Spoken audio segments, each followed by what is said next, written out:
the West Surrey Joint Committee meeting on the 11th of May 2026 at 10:30 a.m. in the Council Chamber at Guildford Borough Council. Before we move on to the agenda, I'd like first to mention some housekeeping. This meeting is being broadcast live on Guildford Borough Council's website, so all those attending the meeting accept that they will be filmed and recorded. We aren't expecting any fire drill today. If the fire alarm does sound continuously, or if you are instructed to do so, you must leave the building by the nearest available exit and you'll be directed to that by council staff. I presume it's all in the far left corner on my side from where we all entered today. Can I ask you to ensure that your mobile phones are either turned off or on silent? The use of mobile devices, including for the purpose of recording or filming a meeting, is subject to them not making any interruptions, causing distraction or interference to any council equipment or any general disturbance to proceedings. If there was such an occurrence, then I'm going to ask for devices to be turned off.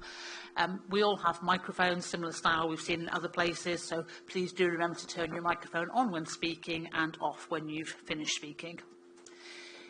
If I do need to adjourn the meeting at any time, I will advise that the meeting is being adjourned and state the time that it will be reconvened. We don't have any exempt business scheduled for this morning's meeting, but if we do need to discuss any exempt information, members of the press and public will be excluded from the meeting on the grounds that those matters involve the likely disclosure of exempt information under the relevant paragraphs of Part 1 of Schedule 12A of the Act. Okay, our next step is to introduce ourselves. We've got quite a number of people in the room today. And so I'm going to begin by asking the members of the Joint Committee to introduce themselves. We do have some substitute members, which I will also reference later in the apologies for absence. So I'll just look to my left first of all, and my Vice Chair here. Thank you very much, Chair. Councillor Robert King, co-leader of Unitary Council. Thank you, Rob, and then down to my left over here. Thank you, Paul. Thank you, Chair. The Councillor Paul Follows, leader of Waverley Borough Council, and I suppose West Surrey Councillor for Godalming, South Milford and Whitley. Sean MacDonald, leader of Surrey Heath Borough Council. Good morning, everyone. I'm leader of Guildford Borough Council, Julia McShane. Thank you. Lawrence Nichols, representing Speltham Borough Council. Catherine Powell, Surrey County Council. Liz Townsend, representing Surrey County Council and Councillor for Cranley and Newhurst.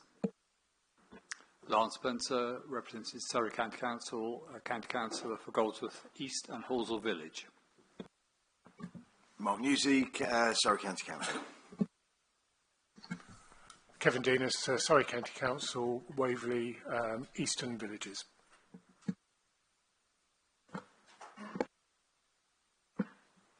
Sinead Mooney, Surrey County Council. Thank you, everybody. And then I'll move on to introductions from the officers that are attending the meeting today, starting with our Senior Responsible Officer.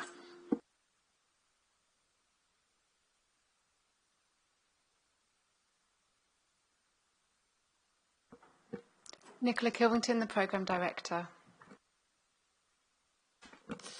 Good morning all. Andy Brown, Deputy Chief Exec and Exec Director of Resources at Surrey County Council and the Theme Lead for Finance and Property. Simon Rumsby, I'm Secretariat for the committee. Thank you. And then if I head to the back on my right here, we can start over the end. Sorry, I don't recall your name. I do apologise. I can't see your name. Okay. Thank you. Abby Cortazzi, Communications Workstream Lead. Michael Stringer, Director of Communications at Surrey County Council and Deputy Theme Sponsor for Corporate and Customer.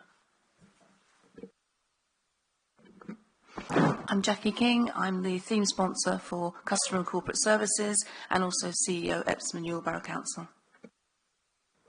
Good morning, I'm Shella Smith. I'm the Director of People and Change at Surrey County Council and also the Workstream Lead for People, Workforce and Culture.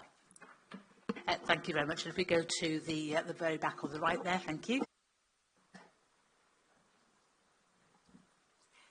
Good morning, my name's Sally Kipping. I'm the Deputy HR Workstream Lead for West. Thank you. And then forward to Susan, please. Good morning, I'm Susan Sale. I'm the Monitoring Officer for Guildford and Waverley Borough Councils and the Co-Workstream Lead for the Constitution and Shadow Authority Workstream. Good morning, I'm Arabella Davies. I'm the Monitoring Officer for Moore Valley District Council and Co-Workstream for the Constitution and Shadow Authority. Thank you very much. And then on the front table here. Hi, I'm Karen Brimacombe and I'm the theme sponsor for People and Governance.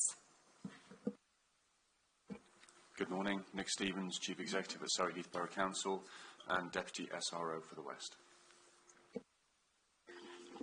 Thank you very much, everybody.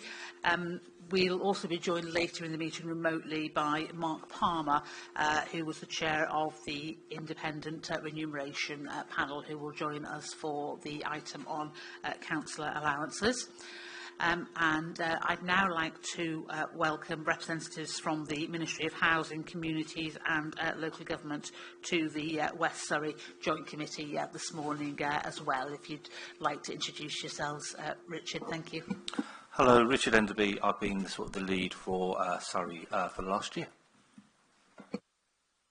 I'm Ruth Miller, Deputy Director for Local Government Organisation at Ministry of Housing, Communities and Local Government. Thank you.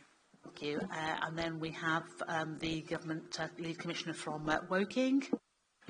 Tony Redmond, Lead Commissioner, Woking Borough Council. Thank you very much. And I'm Leslie Seary, Lead Commissioner for Spelthorne Borough Council.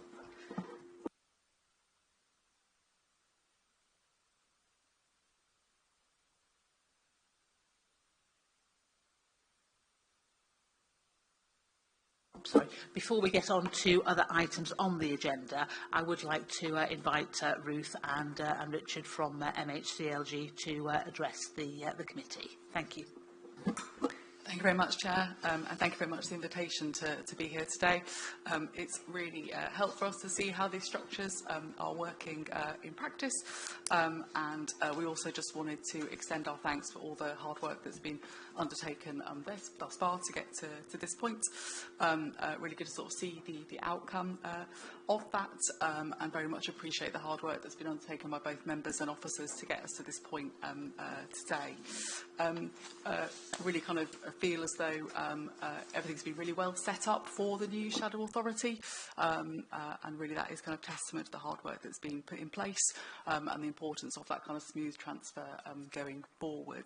As we sort of discussed before, this really provides the framework for that Shadow Authority to pick up that work and then kind of move forward with those kind of critical decisions and the delivery of the organisation. So as I say, it's really helpful for us to be here today, and just wanted to extend in particular our thanks because we appreciate the kind of the pace of work has been significant and the hard work that's been undertaken to get at this point. I think we're in a really good position for the next 11 months, and then there's new authorities going live. Thank you. Thank you very much, Ruth. Moving on to apologies for absence and substitutions. We have an apology for absence from Councillor Joanne Sexton from Spelthorne. Councillor Lawrence Nichols is here as her substitute, and from Councillor Matt Furness from Surrey County Council, and Councillor Kevin Denis is here as the substitute there. Moving on to declarations of interest, I've been advised that I should declare that for those of us elected to West Surrey Council on Friday that we should be noting that. So I am formally noting that on behalf of all of those who are in that position. Does any committee member have any other declaration of interest? Paul? Thank you, Chair. Just a quick question. Does the declaration just made on behalf of all those elected extend to specifically the item on the IRP, bearing in mind those allowances impact those councillors? Has there been any kind of dispensation or other comment from the monitoring officer that exempts us? Do you want to comment on that, Karen? Thank you. The two relevant officers are here, so can speak for themselves, but my understanding is that they absolutely considered this, and because you're only recommending to the Shadow Authority, they didn't feel that this was necessary, but it will absolutely be covered off at the inaugural meeting of the Shadow Authority. Perfectly fine then, thank you. Thank you for that. Does any committee member have a declaration of interest in respect of any item to be considered at the meeting? Yep. Thank you very much. We'll move on then to review the minutes of the previous meeting of the committee, which was held on the 15th of April. Actually, it was the 16th, it was, the last meeting. All the minutes of the previous meeting agreed as a correct record. Now we have a point to raise. Thank you, Paul. Sorry, Chair, minor point. Thank you, particularly Simon, who I'm sure compiled the actions roster going back from this meeting and the previous one. Would it be possible, bearing in mind that the audience for this paper is likely to be the new members of the Shadow Authority, that we could add an owner from the implementation team and ideally an approximate date for closure of those actions to the existing table? I think that would help many of us going forward. Thank you, Chair. Thanks for that point, Paul. I'm sure I'm getting a nod from Nicola to say that can be taken forward. So is that something we'd be able to put on there to then take forward to the new council? Thank you. Thank you very much.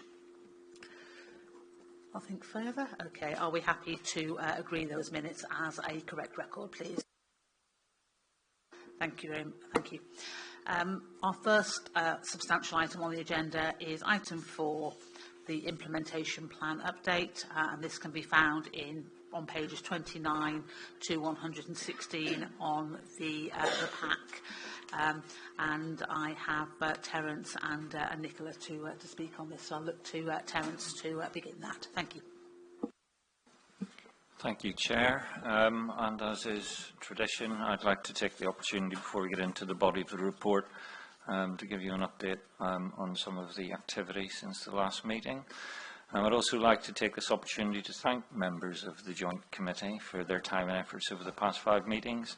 As we know, a tremendous amount of work has been achieved and laying the foundations for the newly elected Shadow Authorities, and the discussion that's taken place within these Joint Committees has obviously played a very large part in that.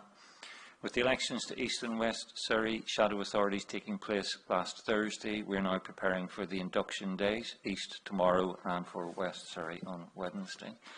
A further programme of member development to support new and returning members in their new roles is also being arranged for the coming year. We acknowledge that there are some JC actions that are yet to be completed.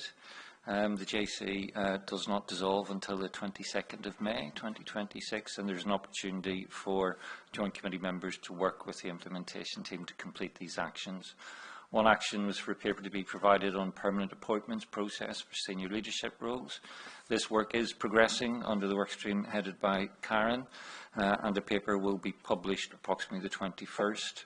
You will be able to hear from Karen and Shella on the detail within that, but officers will distribute the draft to the Joint Committee Appointments Member Working Group by the end of this week, so that their comments can be included before it is published. There's also work being done with colleagues from MHCLG, the implementation team, to draft a protocol for the role of the SRO and the interim head of paid service. This is going to give clarity to all on the respective roles. Furthermore, once the Shadow Authorities make their determination on the interim statutory roles, there will be discussions on the backfill arrangements with the sovereign authorities. It is noted and accepted at the recommendation of the Joint Committees that there is sufficient time allocated to the interim officers to undertake the role on a near full-time basis. Now, turning to the report, today I'm presenting the Joint Committee with the final draft of the LGR implementation plan found in Annex 1, which is designed to enable a safe and legal transition from the current two-tier arrangements to the new West Surrey and to East Surrey Unitary authorities by vesting day on the 1st of April. The content of the plan has been developed with the committee over the past few months, so you'll all be very familiar with the sections. The request of the committee today is to endorse the plan to be handed over to the shadow authorities, which is a key function for the committee set out in the structural changes order. We are requesting a delegation to enable me to work with the chair to make minor amendments which are cosmetic in nature, grammar, etc., ahead of the final design and proofing prior to submission to the shadow authorities for adoption to their inaugural meetings later this month. We were requested by the committee to provide additional information about the approach being taken to preparing options for disaggregation and aggregation and how the principles were being applied.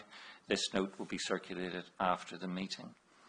The report also provides assurance on delivery. It summarises progress across themes and sets out the latest position on programme risks, resourcing and the LGR Implementation Fund, highlighting where scrutiny is being strengthened to maintain affordability and protect the continuity of services. I'll hand over to Nicola to share some further detail on the report. After Nicola has spoken, I'll invite Jackie and Mike to briefly outline the work that is taking place on communications and engagement to support the implementation plan. Thank you. So just slightly more context to the report that's in front of you and a bit of additional information as well. So as Terence said, it's the consolidated plan that you've reviewed and inputted into over the past few months that includes the critical milestones, governance arrangements and our approach to delivery in order to deliver a safe and legal transition.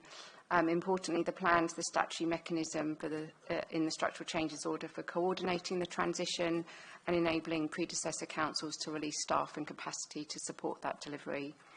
Feedback that you've given and also from the East Surrey Joint Committee has been incorporated, and we are currently doing a final read-through for any typos and inconsistencies before it is put in its designed format, which was a sample of that was shared in the papers as well.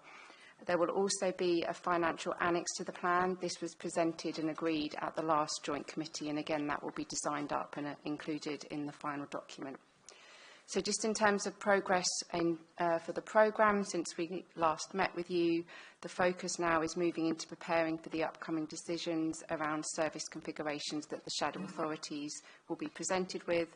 Themes are developing recommendations on disaggregation and aggregation of services, including where proportional splits between East and West Surrey may be appropriate. These recommendations are being developed using the transition principles previously agreed by the Joint Committees and will be brought forward to shadow authorities' consideration in the summer. Agreeing the initial service configurations is a critical milestone for the programme, as there are interdependencies with workforce TUPE arrangements, contract transitions, IT system configurations and other elements of the programme. The report also provides assurance on delivery arrangements and programme controls. So Annex 3 includes the latest highlight report which came to the Implementation Programme Board, which shows progress against milestones and where grip and challenge is being applied. There are some areas that are showing there as off track, and these are either due to new work streams being added to a theme or work stream moving into a different theme. So due to this, activities in those work streams commence later than others, which means they're slightly behind, but we don't see that there's any material overall impact on the programme delivery or timescales, and work is underway with both of those theme sponsors to complete the activities, which is expected imminently. And the oversight will continue now into the shadow authorities, with progress reporting coming to those executives on a monthly basis and into shadow scrutiny arrangements as well. So you'll also see there the update on the risk position, including where risk is reduced and, and increased.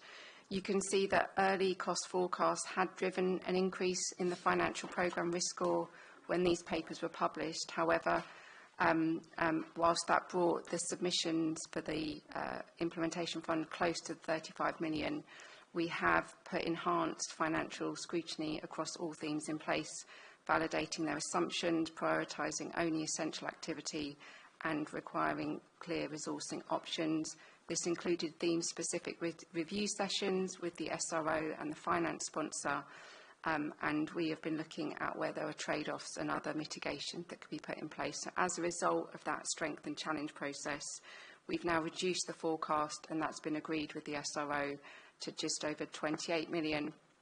And a phasing approach to releasing the funding is being agreed with themes. You'll also note in the paper that MHCLG have agreed grant funding of 900,000 per unitary, which has been added to the implementation fund, bringing it to just over 37 million. On that basis, the score of this risk will reduce in the next reporting cycle as the mitigations begin to take effect. So just before I hand over to other colleagues, in terms of what happens next, so we've already spoken about making final amendments to the annex, and that will be designed up. Subject to the endorsement today, that will then be appended to the inaugural shadow meeting papers and published as well. Thank you. I'm going to hand over now to Jackie and Mike. Thank you, Nicola. Yeah, hi. I'm Jackie. As I said, I'm the theme sponsor for the Corporate and Customer Services workstream. And within that, one of the work streams is our Communications, Branding and Engagement workstream, which is really embedded in the core Programme Management Office and also within all of the work streams within LGR to ensure consistency, to mitigate and manage risk, and to also coordinate interdependencies with other work streams. At the last JCs, I did note there were some comments and questions around communications, and we weren't present at that meeting to be able to answer that and reassure members. So we're happy to be here today if you have any comments or questions. Communications colleagues are working really effectively across all of our Surrey councils and will continue to do so into the shadow authorities and support both of those. And I'd like to introduce at this point Mike, who's my deputy theme sponsor, also the Assistant Director of Comms at SCC, and Abby, who's my workstream lead for this workstream as well, who'll talk you through some more detail. Thank you.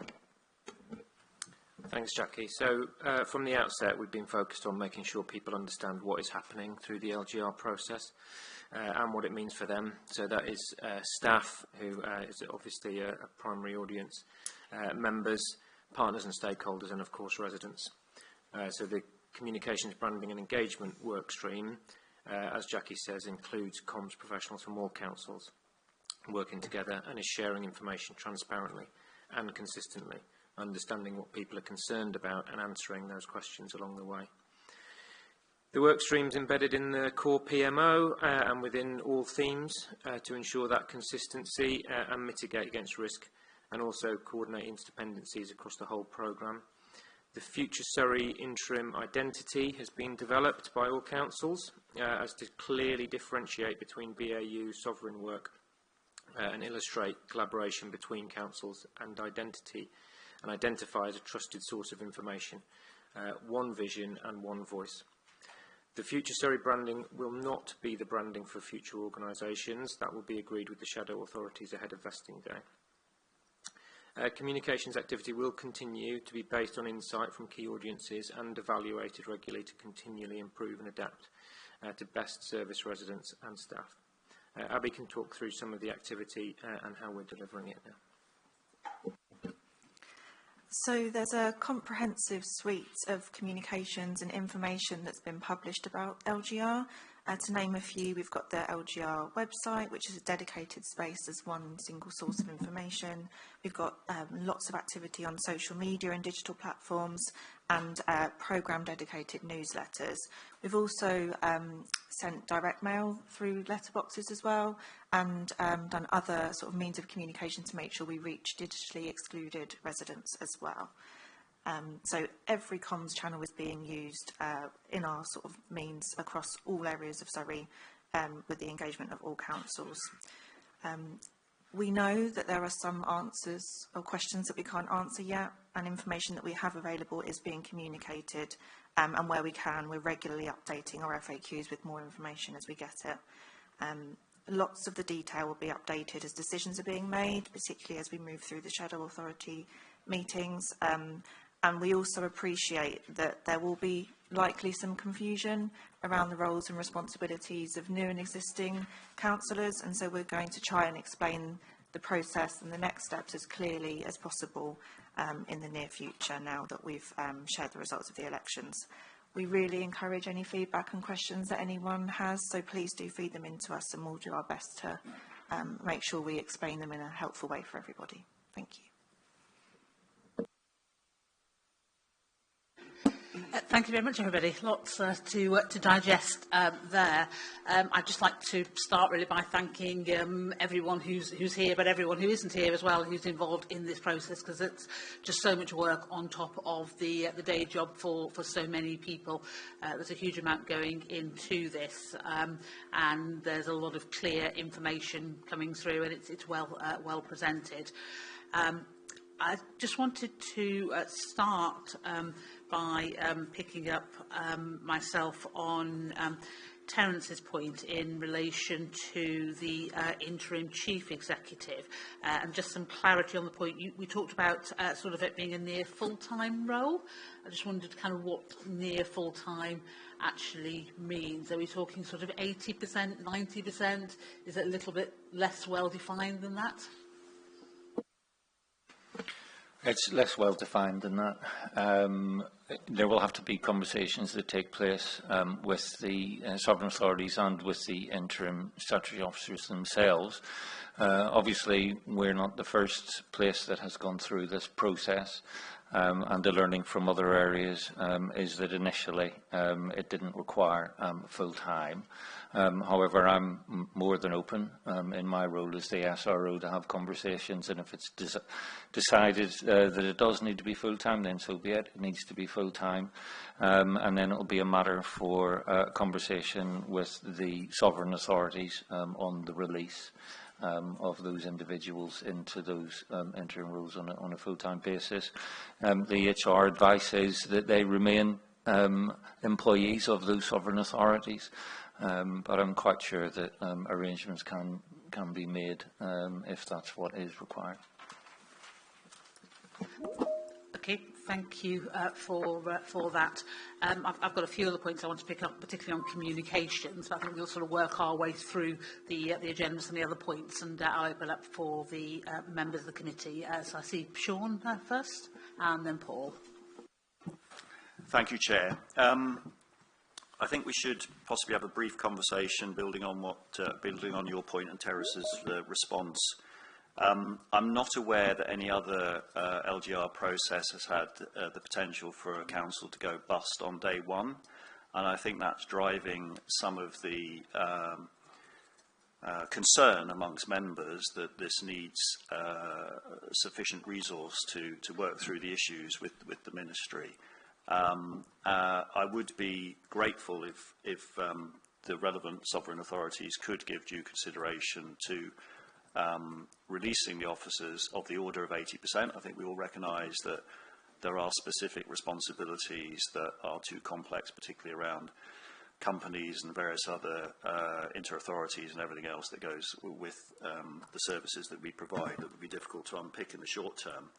But secondly, we need to see a clear space between the responsibilities these people have within their sovereign authorities and the responsibilities they will have for their new authority. In the same way as we sit here sometimes as members of our councils, and then we sit in different forums as members of new councils. We need to be able to see that going forward, so members can have confidence that the Golden Triangle is working in the best interests of the new authority. I suspect we're not going to resolve that today, but I just wanted to make it very clear what the expectation, I think, is from the wider membership. I'll maybe come back on some other points later. Thank you, Chair. Thank you, Sean. Paul? Oh, thank you, Terence. Thank you, Anne-Marie. On your first point, Sean, speaking as the Chief Executive of the county, I can reassure you that conversations have taken place with the leader with regards to county officers who have been recommended or are being recommended to the shadow authorities, and there is an appreciation that backfill arrangements will have to be made. It will be up to the other chief executives to speak on behalf of their sovereign authorities. With regards to the clear space, as I've said, we are working with colleagues at MHCLG. We will be drafting a protocol, and there is an appreciation that people will be doing different jobs. And as I'm sure you all appreciate, an awful lot of the heavy work will be done within the implementation team, but certainly there will need to be communication from the new interim statutory officers whenever it comes to engagement with MHCLG and other government departments. We accept that and we're working towards that. Thank you very much, Terence. I'll move on to Paul. Thank you. Thank you, Chair. Yes, I agree with about 80%. I think that makes sense. I would just like to get a comment from the SRO and probably Andy just about, are the sovereign authorities, bearing in mind that in some cases we're going to have to backfill quite substantially in some of those roles, I think it's necessary. I just want to discuss whether there's any intended compensation from the transitionary fund in that, or whether that's something that this group expects those sovereign authorities just to manage. But my primary question was actually on the transitionary fund itself. Obviously, the last time we had a meeting here, there were concerns raised that we were actually likely to be so close to using that amount of money that we'd need to go back to sovereign authorities for potentially requisition of more funds or request for more funds. How has that changed so materially? And can you just give us assurance as to what budget monitoring processes you are going through for this money, so that we can be sure that next time we come here and when the shadow sees this, we haven't had a similar reversal of opinion as to where we are on the budget monitoring for this transition funding. Thank you, Chair. Terence, thank you. I can't say whether there's going to be compensation, or the term I would use, that's your term, but reimbursement. But that will be a conversation. It may well be that some local authorities say, no, we don't need that, and some may well say that actually we do require that to be funded. Obviously, as I manage the implementation fund, I would like to be able to use that fund in other ways rather than backfill arrangements, but we will have those conversations and we'll see where that takes us. I'll let Andy speak on the budget monitoring, etc. Yeah, do you want to? Yep, happy to. So in terms of the material change, two factors really in terms of there has been a difference in terms of the amount of project support going in and how that is resourced, in terms of whether that is backfill or actually redeployment, reallocation of existing resource from the sovereign councils to be able to do that. But fundamentally as well, a lot of the IT forecasts were unknowns at this point in time. So picking up, I think it was through maybe East Surrey Joint Committee about making sure that we don't delay the process to get the resource and the boots on the ground to do the important things. We focused on that through that challenge session. There are a lot of costs potentially to come down the line. We're not sure about the timing around IT systems. We've put some estimates in there around what is critical, but there are some other factors as well. So what you've got is quite a significant contingency there that potentially could be called upon should as we move forward with disaggregation, those decisions that come clear and give the need and the drive, because we're going to have to be working with suppliers, and there's a risk there in terms of then drawing on those funds as well. So there's some estimates in there at the moment, but a mixture of the two between the PMO and the IT aspect about what's urgent, what's required, is what's seen the reduction. In terms of budget monitoring, well, we do that on a regular basis. There's support within the PMO to pick through the costs and then also factor in the forecast around those. But I would say just the big risk area is around the IT. There is a lot of unknown costs around there, and particularly I think there is risk around suppliers coming forward in terms of their resources and being able to do what we need them to do as well. Thank you, Andy. I'm just going to come back to Paul to follow up on that point, and then I've got Kevin, Liz and Kathleen to speak in that order. Thank you, Chair. Very quick one. I'm trying to remember where I saw it in the papers, so apologies, I can't point you to the direct reference. But one of the areas in the IT spend that I think has been reduced was for data cleansing. And I know it's going to be a really nerdy subject, frankly, that will probably feel a bit niche. But one of the few opportunities, I think, immediately of this whole process of integration is that we sort of clear the decks, particularly when it comes to things like unique resident records and customer records for interaction with services. Can you just give me some assurance that where you've squared the circle on some of this transitionary funding, it's not at the expense of things where the opportunity to do this now is, to me at least, quite crucial? So things like data cleansing, starting genuinely fresh on some of this stuff. Are we losing some of these opportunities by cutting the budget, and might it be a sensible discussion instead to allocate more funding or discuss more funding if there are opportunities that we could grasp now? So maybe let Nicola come in a bit, but from my perspective, the focus has been about transition and legal and safe. So where that's possible and parallel in terms of data cleansing, and of course, just remind officers' duty that the data sometimes gets missed in terms of that asset. You wouldn't let your buildings fall into disrepair, and you would look after your data from that perspective. So there's a BAU angle from that perspective, appreciating the limitations that there is around there. I think the focus, as I say, has been transition to legal and safe. If there's a parallel opportunity, then that can be looked at. I think there are then conversations that can be had around potentially putting more resource in to be able to do exactly what you've said at the point of those programmes and around those specific IT systems, because there'll be some that will need it more than others.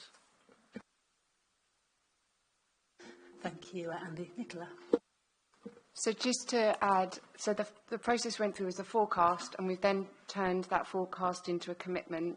The commitment that's been made is around that 28 million, but we do then have the remainder of the budget. So it's not saying that we won't allocate funding to other priority needs. It's just at this point in time, we've been quite forensic with what's essential to the immediate critical milestone delivery. So that conversation with themes is still ongoing, and there's still an opportunity to reprofile that forecast, and obviously then move remaining forecasts into a commitment space as well. Yeah, I mean, it certainly seems critical to me, having sort of worked with data and analytics for a long time. You don't get those basics right, then you pay the price along the way. So the more you can do on that data cleansing piece at the earliest possible stage is just absolutely key. I'll have Kevin there to speak next. Thank you, Kevin. Thank you, Chair. It's more of an observation than a question, so you'll be pleased to hear. I just want to reiterate what you were talking about, the comms and the quality of the comms that we've had, and especially somebody who hasn't been party to these meetings before, other than online.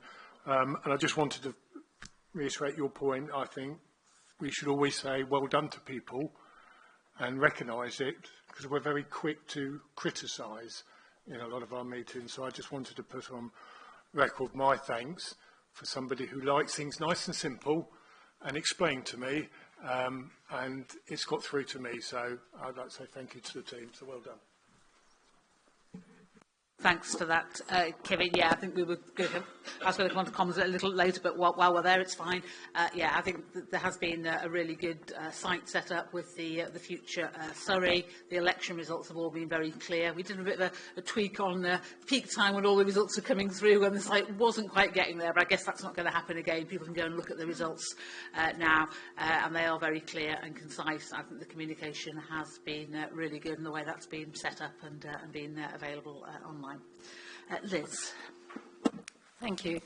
I just want to bring up about disaggregation again, and I was disappointed that we don't have the methodology report and that we won't get it until after this meeting, because I still am confused about the seeming decision being made about disaggregation, because we don't have that methodology, and it seems to be the default position. In fact, it says within the report that Surrey County Council services, have to be disaggregated, and I just feel that we need more information on that point. There's a talk as well within the report about hosted and shared services. I've got no idea what they will be attached to, and of recognition within it as well that there will be multiple and different components maybe on vesting day that obviously, and I do appreciate this scale of the task in hand, I really do, and all the work that's gone into it, but obviously I just want some more assurances from officers, because, you know, we will be presented, it feels like, a service plan which we don't seem to have any kind of evidence-based assurance within the actual transition activity, which is on page 53. And by now, it says about having disaggregation appraisals, development of as-is blueprints and that. I appreciate there is some high-level stuff, but I still feel very concerned about the appraisals and the amount of information which officers may well have, but I don't think it's translated through to the committees here, or to the committee here. So perhaps some further information about what we are likely to see, because at the moment I feel like I can note this report, but to be honest, I don't feel like I can recommend it. Thank you. To respond to that, Nicola, thank you very much. Yes, thank you. So we will circulate the note. Apologies that it hasn't come round beforehand. I think the role for the Joint Committee has been to set the framework and the principles that will then guide the more forensic work that you've spoken about needing to be done. The intention is to bring to the July shadow executives, so there will be time prior to that to work with those shadow executives when they are in place to brief them further on this, to show the work that has been done both on the approach to disaggregation and aggregation. So we've taken those principles, and if I speak specifically about disaggregation, the starting point for that has been the business case that has been agreed with government, which predominantly was predicated on disaggregation. So that's been the flow through, but it is a decision for the shadow authorities about how they want to configure services going forward. So what we've then done is looked at the units of disaggregation, of which there are hundreds in the County Council, and considered 3 pathways for them, whether they can be safely and legally disaggregated for vesting day, and the evidence for why that could happen, whether that isn't possible, and if there needs to be a temporary hosting arrangement.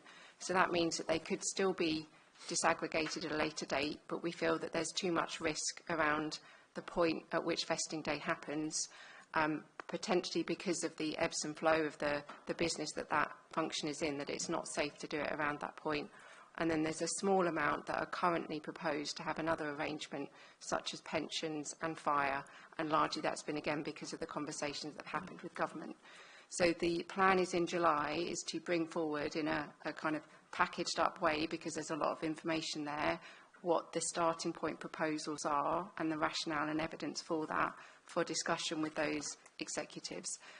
If there are other options the executives wish to consider, then the evidence that has been gathered can inform those discussions. So the note that we will send round will in effect talk about that in more detail.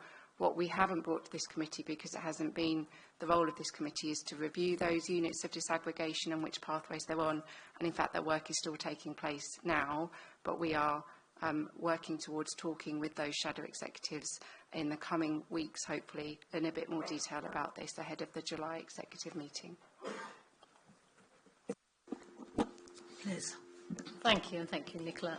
And I do appreciate the scale of the task. I just know that we will be sitting there dealing with that scale of that task. Obviously, there will need to be quite a bit of, if we're talking about hosted services and things, there need to be quite a bit of liaison between East and West. And I'm not sure that's been captured. I'm not sure that it's within the implementation plan that's been captured, that there will need to be that sort of period of negotiation or whatever. Thank you. So again, I think it's probably a discussion with the shadow authorities about both informal governance arrangements that need to be put in place to enable those, and then any formal governance arrangements, and also any, I guess, inter-authority agreements or joint committees later down the line. So that's not currently in the implementation plan at the moment, because no decisions have been made about that, but the shadow authorities are able to amend and keep under review the implementation plan. So it may be that they want to add those elements into it, going through their executive and council structures to do that. So I think the absence of it here isn't that it's not a possibility, it's just the work that this really initial foundational stage of transition that the joint committees have done hasn't got into those discussions yet, but the shadow authorities can absolutely have those conversations, and we can modify the implementation plan depending on the outcome of that. Thank you. One tiny thing, a little bit of bugbear. On page 55, again, it talks about the geographical split of assets. I know in the minutes we've said we haven't agreed that, but it seems to imply still within that slide that that is the way we're going, and I just feel there needs to be a little bit of a caveat on that. Thank you.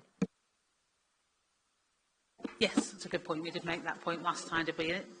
It does just feel, I think, clearly these decisions are for the shadow authority to make, but I think we thought we would be at a slightly firmer point in terms of moving that forward at this stage, but that's where we are. Catherine. Thank you, Chair.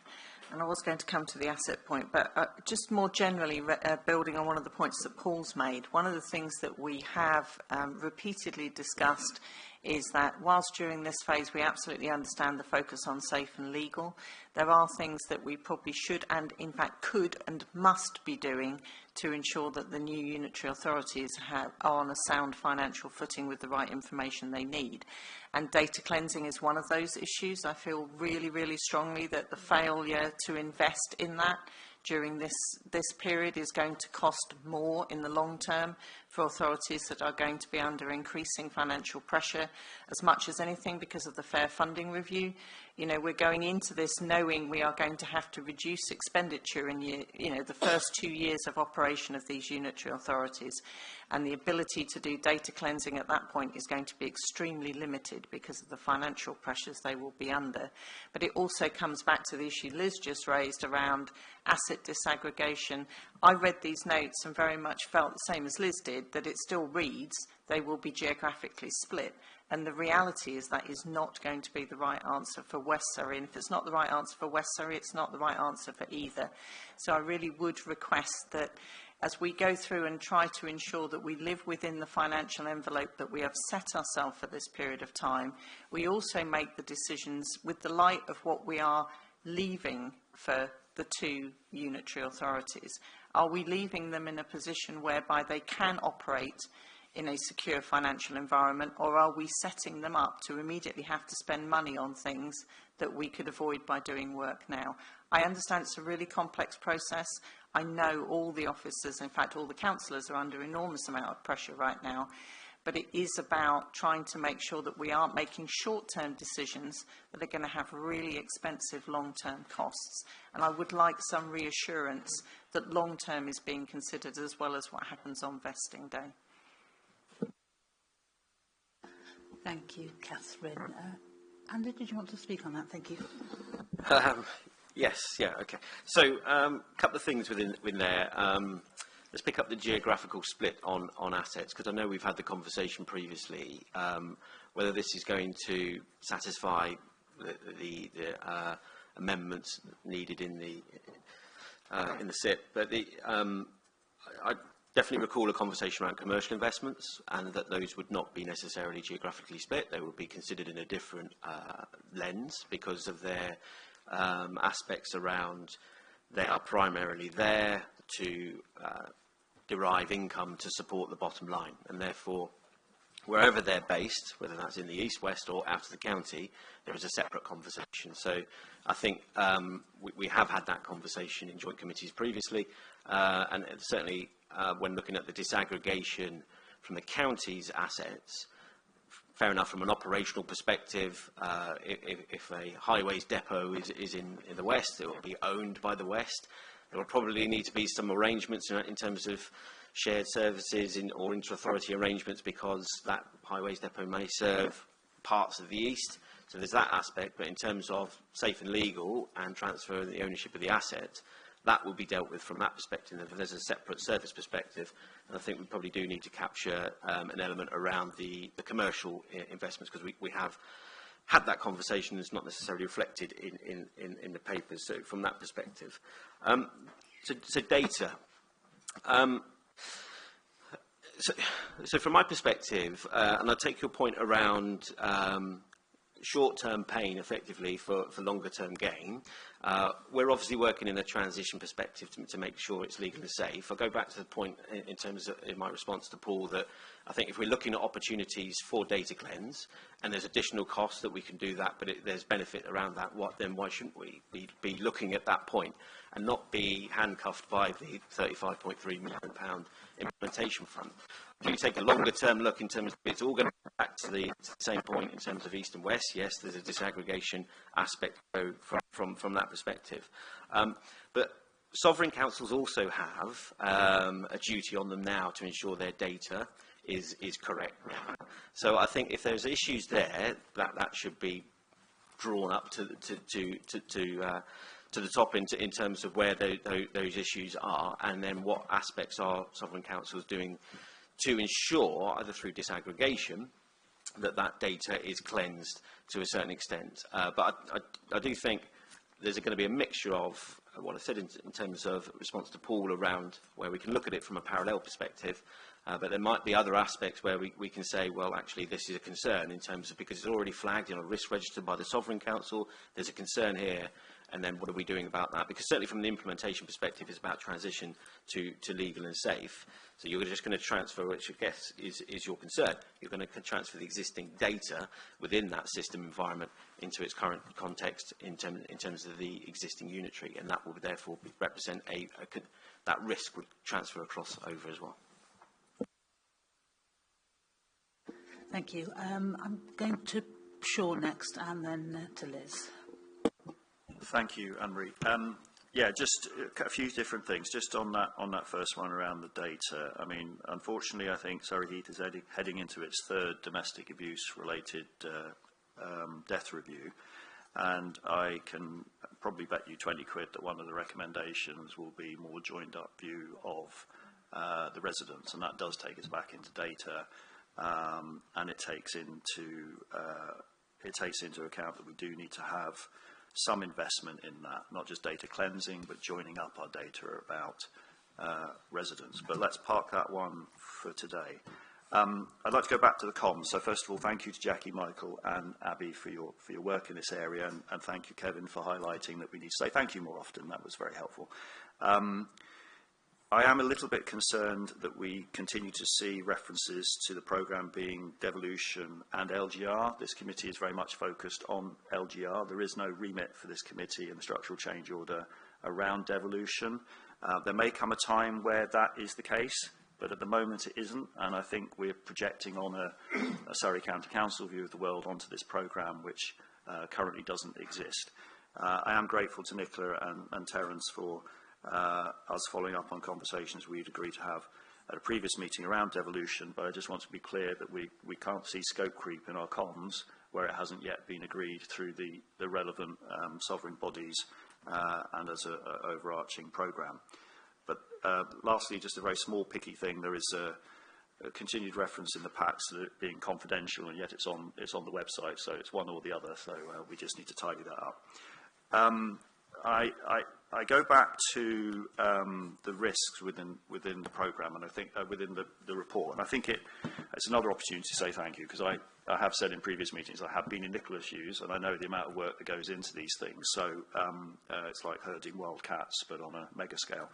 So thank you for everything you've done there, and the team has done, and all the officers across the different sovereign bodies. But when we look at the risks, we've obviously had, I think, 4 or 5 of them, or 6, highlighted as being relatively high. I would be interested in the officers reflecting whether the new bodies could get some insight into the detailed mitigations, because when I look at the mitigations, I think they are quite high level at the moment. I think it is appropriate, if those risks are flagging so high, that members get to see a little bit more detail about what are we doing about them. So that's just one in passing. I think a number of us, and I think broadly speaking it's the majority of the members here, we're not a huge fan of this plan in the beginning in terms of this direction that we're going, and I'm very grateful to Ruth and Richard for joining us today and hearing our discussions again. But this was not the vision that we had for Surrey, and it was not what the public of Surrey said either, and a very narrow view was taken. It's also not the view that's subsequently been taken by the Minister in other LGR processes, and I think we should be mindful of the level of discontent within the population of Surrey. However, when we entered into this process, it was on the basis that the Ministry would address the issue of debt. And yet again, we're proceeding through this process at another stage without the debt having been a pathway to resolve the debt having been articulated by the Ministry. And I think we talked at a previous meeting that, and I think I may have alluded to it already, that we will go bang on day one in the West, and the East not that far afterwards. So I think in endorsing this plan, we have to endorse that this plan is about implementing a proposal that the majority of these members, and I think we could probably say the majority of the population of Surrey, did not want to be going down. So we're endorsing the plan. We're not saying that this is the pathway we wanted to go down. Thank you. Thank you, Sean. Does anyone have any contributions on that? Terence? Thank you, Anne-Marie. Thank you, Sean. Your comments on MACLG's decisions, etc., are noted by the implementation team. We are tasked with delivering this programme, which is what we are doing. With regard to transparency and the risks, we will share whatever information is requested by the shadow authorities whenever it comes to the detail behind those, and we'll commit to doing that in this meeting and for the next 10 months.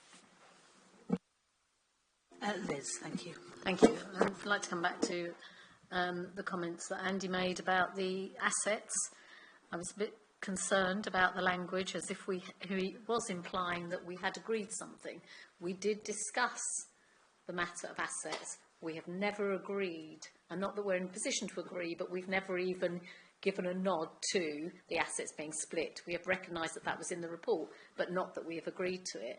And you talk about the commercial assets, and you know, we don't even know what they are. We haven't received a list of them. We haven't received the geographical split of assets across East and West. And, you know, if we take the, you know, and the assets that are now being divested by Surrey, you know, at this moment in time, we've got, you won't be surprised for me to mention the Barnsley one, which, you know, that sale, as far as I know, has gone through, that asset has gone. And yet it doesn't look as if, and you could perhaps clarify this for me, whether or not the external debt is being paid down on that one, which again gives implications for debt, for both authorities. So I am really concerned about the assets. And whilst I appreciate, again, I'm not, you know, please don't take this personally. This is just me. You know, we have to stand before residents and explain how things are done and why things are being done. And debt came up on the doorstep again and again and again. And people are, as I said before, didn't come through in the previous minutes, they are angry about it. And, you know, and I just think that it is fair and right that we should interrogate, you know, what's going to happen with the assets and have a clearer picture of that. Thank you. Thank you, Andy. Yes, so just to clarify, it was me recalling previous conversations around the commercial investment side of things, because it's not captured in page 55 or whatever it is, and I know that there's concern around that. No decisions have been made. I am clear about that, and it's been concerns raised here in Joint Committee by probably every member, to be honest, in terms of the concerns around assets. I just wanted to kind of context it in terms of operational assets as opposed to other considerations, and there are other considerations, particularly in terms of operational from those assets in terms of service operations, and they'll need different context around it. I don't want to get into too much detail about Surrey County Council, but you mentioned obviously about the Barnsley sale, but again, Treasury factors will be a consideration of this. I would have loved to have paid back the money that has come back from the company from the Barnsley sale, but actually PWLB borrowing rates at the moment that we that Surrey County Council took out to give to Surrey Property Group to buy Barnsley warehouse are actually more attractive to retain at the moment. So we are keeping that cash and suppressing the borrowing that was needed to undertake for this capital programme in Surrey County Council in this financial year to build schools, improve highways, so on and so forth. So there's considerations, and they were considered by the sovereign authority at that point around the strategic decision to do that. But clearly, yes, debt is a significant issue, not least for West Surrey. And certainly, I think clarification that is needed around the debt position for Woking and going beyond, because that is going to be critical for the first year, and then aspects around the assets that are underneath that form some of the balance sheet are critical as well. So take your points. No decisions have been made, and I think the clarity and transparency, and as I've said before, is going to be critical around assets. Thank you, Andy. Did you want to come back on this point specifically, or was it a separate point? Yes. Okay, I'll come to you, Paul, and then I've got Lawrence to speak as well. I just wanted to stress a point that Sean finished with, which is that I think for me, I can probably get as far as noting this and it being sent to the Shadow Authority, but I don't believe that I can endorse it, because it's probably not what we'd have written if we were drafting this from scratch ourselves. So can I just confirm with somebody able to comment from a legal perspective that noting and sending this to the Shadow Authority is sufficient from this committee's point of view and for the Shadow Authority to pick up to make its formal decisions?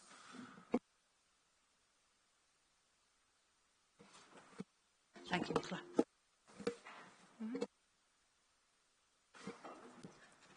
So the requirement is on the Joint Committee to put together an implementation plan, and that is then handed over to the Shadow Authorities, who then take on responsibility for implementation. They can modify that plan, but you do need to put together an implementation plan that is handed over to the Shadow Authorities. I think the point that Paul was making, though, was, are we able simply to note it that it exists? Because I think we maybe have some doubts about some elements. It is what we have, and we appreciate all the hard work that's gone into it. We recognise that the Shadow Authority will probably want to do some further work on it, and therefore we are noting it rather than endorsing it, but clearly passing it over to the Shadow Authority. No, the responsibility sits with the Joint Committee. So the structural change order says that you're the transitionary body that puts together the implementation plan. So you need to own that and then recommend it to the Shadows.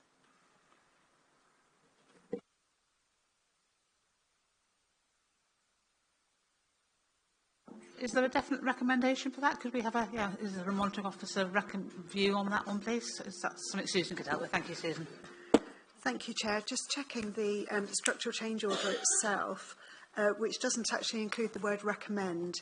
So it is a role for the West Surrey Joint Committee to prepare, keep under review and revise as necessary the implementation plan. But I can't see that it specifies that it has a duty to make a specific recommendation to the Shadow Authority, although of course in practice it would be difficult if they don't. Thank you for that, that's very helpful. But is there any issue if we simply hand it over? So we're handing it over, warts and all, here it is, Shadow Authority, do what you will with it, because I think that's a position a number of us would feel in. Would that be acceptable? I think, strictly speaking, that would satisfy the requirement of the structural changes order.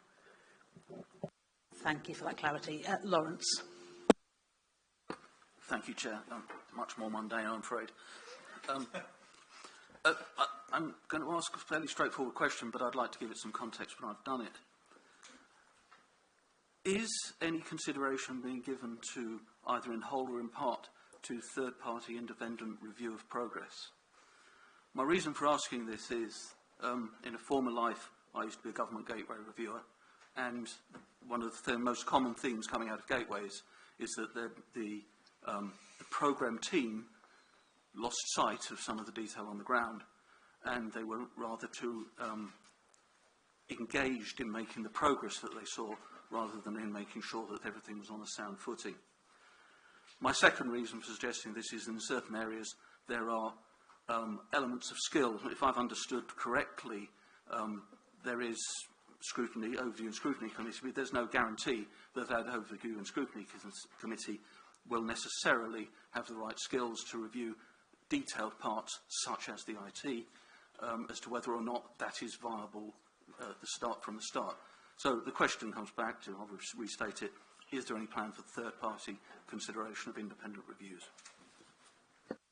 Thank you, Lawrence. Terence, would you like to respond to that? Thank you very much. As you may or may not be aware, there is a senior advisor from MHCLG who's attached to Surrey, who is working with us and providing some assurance. There are assurance meetings that take place with MHCLG where they are monitoring the progress of the implementation plan and the activity of the implementation team, and I'm assuming looking at the decisions that are made by the shadow authorities whenever it comes to a safe and legal transition towards vesting day. As for an independent third party, that hasn't been considered, but no doubt if it is raised by the shadow authorities, then that may well be the case that we're asked to progress it. Thank you, Terence. Sean. Thank you, Anne-Marie, and thank you, Lawrence, for your point. That's a very interesting one. Maybe a targeted approach could be a good balance point there. Again, maybe well, first of all, I think in terms of the discussion we had around resolving versus noting, I don't know if we need to go through a formal process of proposing and seconding that in due course, but maybe you could take note of that, Chair. I want to come back to a couple of mundane things as well, maybe less controversial than the D word. When I looked through the proposal, it talked about the plan. It talked a lot about, obviously, the impact on staff, and we are mindful that our staff have gone through a big elections programme recently, part of which is seeing their own authorities passing away in due course, so we're very thankful for them for that. But related to discussions we've had locally around 2P issues, it's made me more aware of some of the subtleties in the legislation. And it does highlight that any reorganisations in advance of known changes could potentially trigger 2P impacts. So I'm wondering whether, I am conscious that it has been communicated at this meeting that elements of Surrey, and in fact we're even seeing it in the police now, seem to be aligning very much with the East-West solution.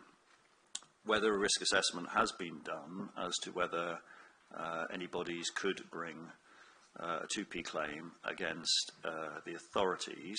And the reason I'm asking that is it would be the new authorities that would pick up the liability for that. Thank you.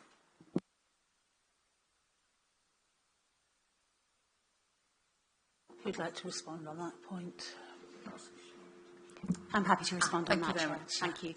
From a Surrey County Council perspective, we have carefully risk assessed all the restructures that are underway within the organisation. There are very few.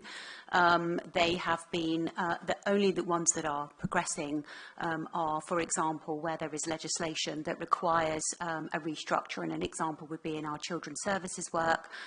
There is legislation that requires some changes to the approach that they take. So we are very carefully risk assessing those and making sure that the reason for those restructures is not related to the local government reorganisation.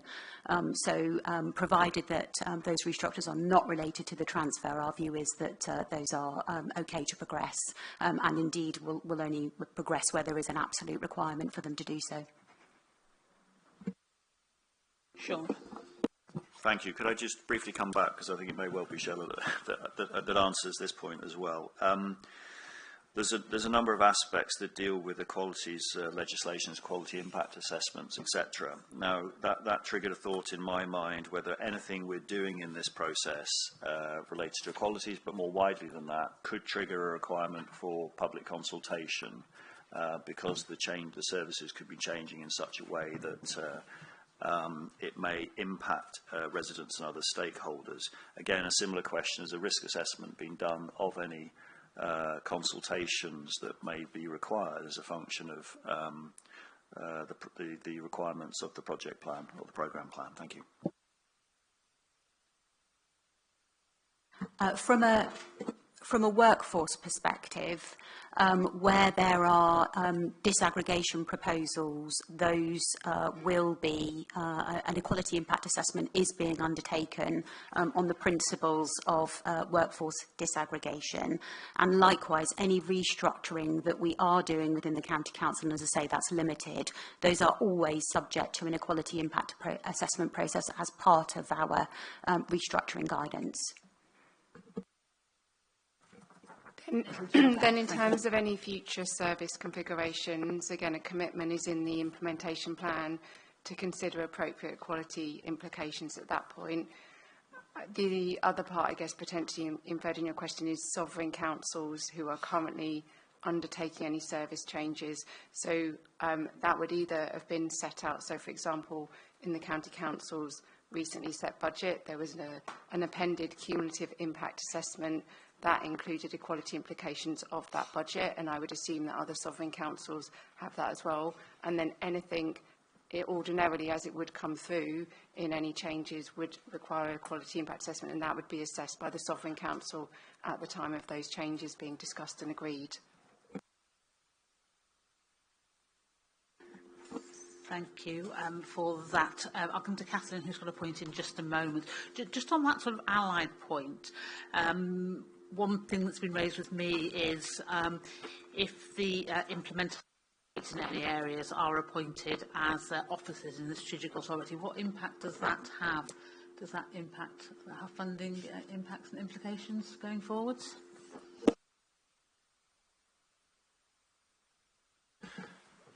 So conversations obviously have to take place with those team leads, and there may well be a restructuring within the implementation team to ensure that there aren't any conflicts and that there is capacity and resource, etc.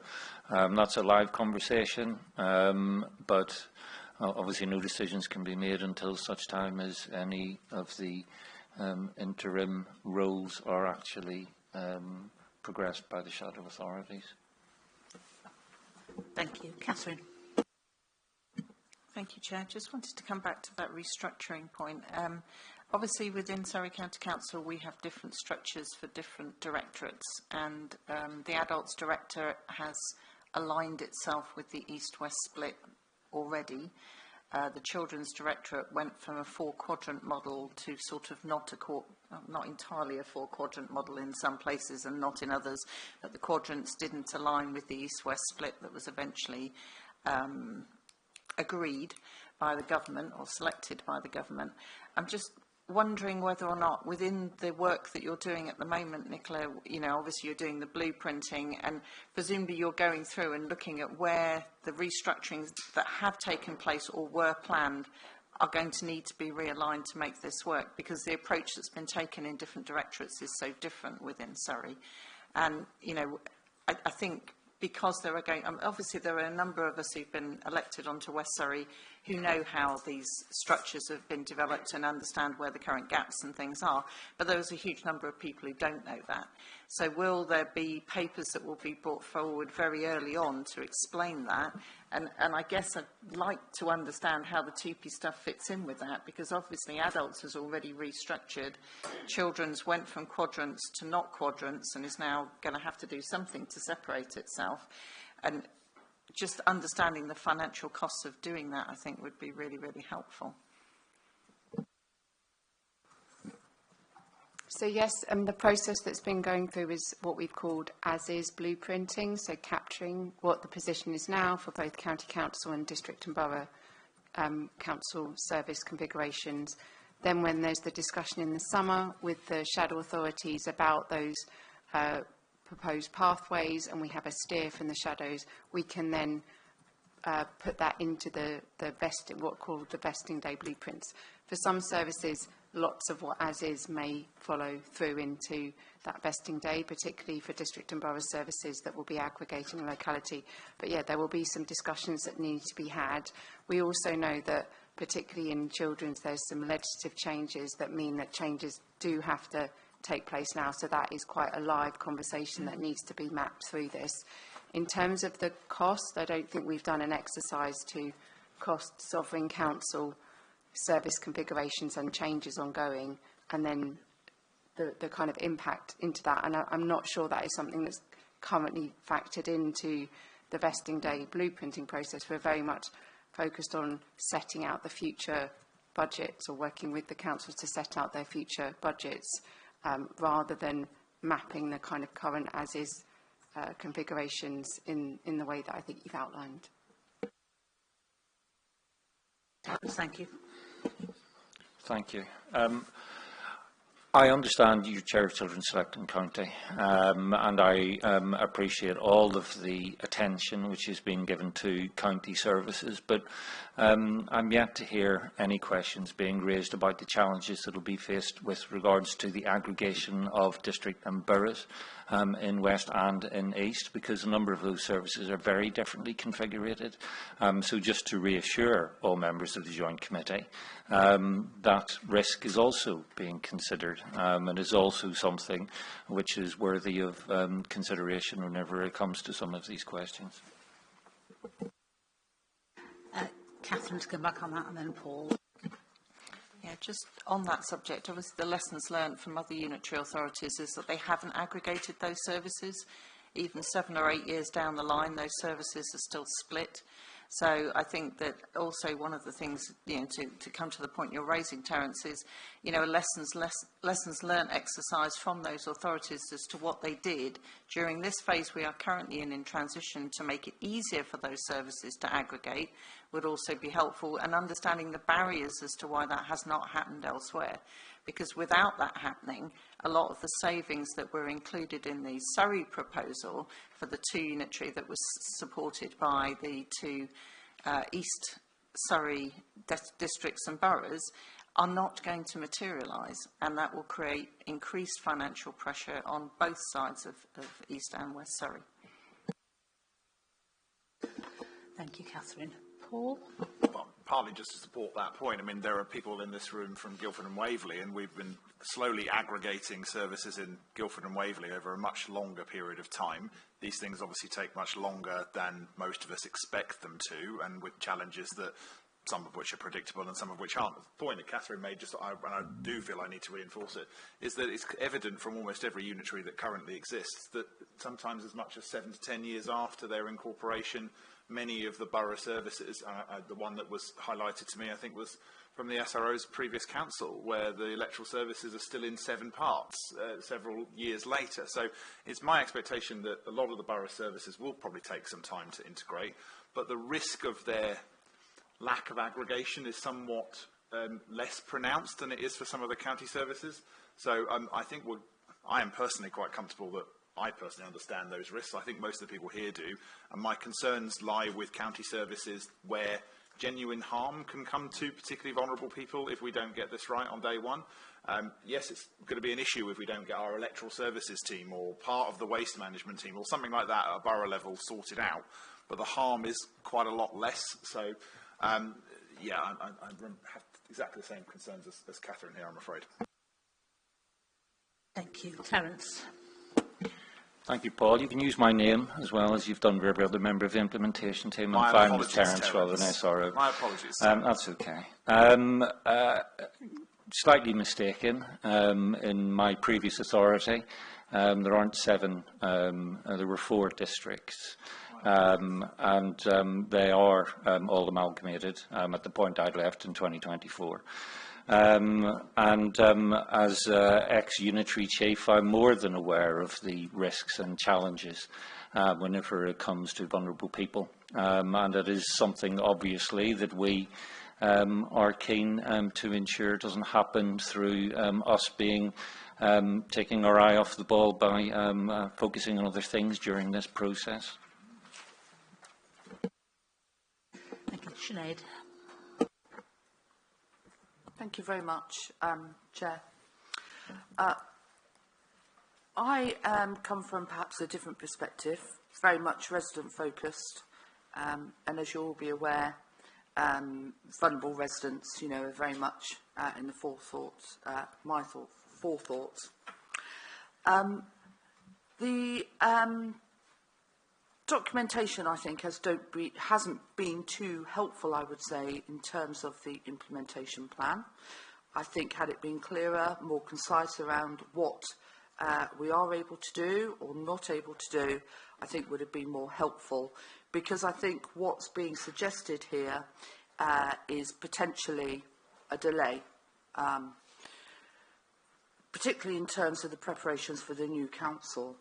And I'm just wanting to ask, are there risks against that? Because for me, the key question is whether further work on the plan would incur further delays, and would that really bring about an impact, potential impact for residents? I haven't phrased that very well, Chair. I do apologise. I'm still exhausted. I think we all understand that and feel the same way, but I think your point was very clear.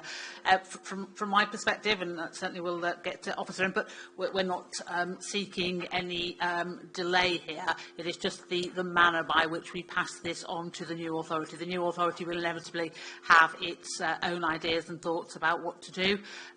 But I think, speaking to someone who, like many in this room, has been elected to that new authority, our focus will always be on residents and getting this work done as quickly and efficiently as possible. And we completely appreciate all of the work that is being done by officers to try and get us to that point. We would not wish to delay it, but we would wish to ensure that it is right and that we're happy with how it is and the approaches that are being taken. And that's the reason for suggesting that we would simply note rather than endorse, recognising the warts and all that inevitably exist. With respect, Chair, could my question be answered around, is that different change in approach, delay or just guidance? Is there a risk for residents with that? I thought I had answered that question because we're looking for a delay and therefore I don't believe there's any risk to residents. I don't know if any officers want to respond on that as well. Thank you, Nicola. So in the implementation plan, there is a high-level timeline that's included and has a number of critical milestones. Those critical milestones have been put together by the implementation team, so all of the theme leads, and that is our recommendation for the speed and pace at which we need to move through this. So I spoke earlier about having an early steer on service configurations in July, because that then has a knock-on impact on the TUPE timeline conversations that need to happen. It also has an impact on the preparation and any legal work required on inter-authority agreements, on Section 16, on contractual arrangements. So if there are delays built into the early part of the timetable, then that will then have an impact on both our ability to meet later milestones, but importantly, implement the decisions that have been taken. So potentially, yes, there could be, but we would obviously work with the shadow authorities to mitigate any of those. And I would say the timeline that we have put together has been done with learning from John Metcalfe, from Cumbria, and other areas, and that we are trying to put in place some early steers and decisions to avoid any slippage, because there isn't a lot of room for that in the timetable. Thank you very much, Nicola. And I would just reiterate that there's no delay being sought here. It's inevitable, I think, to some extent, that we're not going to all agree completely on exactly what is here. There's some points I think we still need tweaking, which I think are points that have come up through several of these meetings, so they're not going to be any surprise to anybody. What we're looking to do is just say, here you go, the decision-making body is the shadow authority, let's pass it on to them and they can make those decisions. And I think they'll be equally minded as we are not to cause any delay for all of the risks that have been set out. I'm going to go to Paul and then we're going to finish. Oh, and then Lawrence, and then we'll close. Thank you. Well, noting the comments from the Waverley Guildford Monitoring Officer and yourself regarding the fact that this is obviously not a delay, I would propose perhaps that recommendation 1 would be to note the final draft of the Local Government Reorganisation LGR Implementation Plan for Surrey, presented in Annex 1, and to send to the Shadow Authority for consideration at its first full council meeting on the 21st of May 2026. And would also just put to the committee that recommendation 3, I'm not entirely certain of the purpose of it at all and would propose that it be eliminated. Thank you for that. I'll just, that seems a very sensible proposal. I'll just come back and let Lawrence make his point before we finalise this.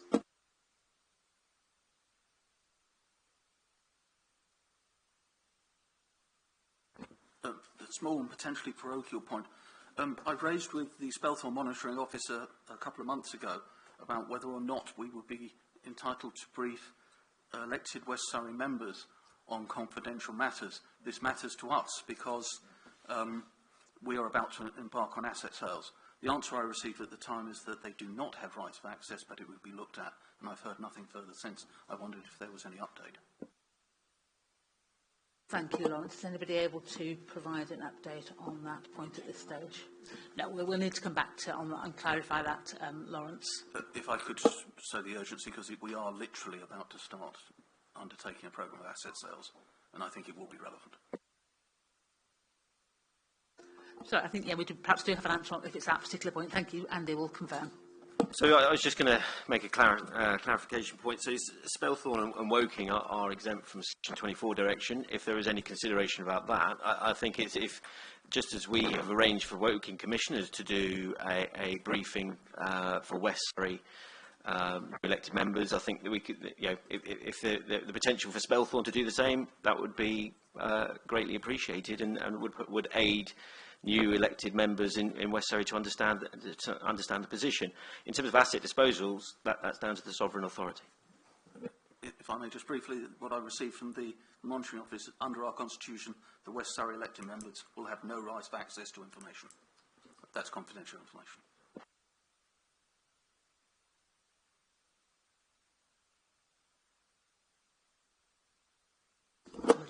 Yes, thank you, Lawrence. We'll confirm that offline and make sure we're all clear on the process here. I'm just going to come back to Sinead finally before we close. Thank you very much, Chair. You made reference to some changes that you think would be likely to the implementation plan.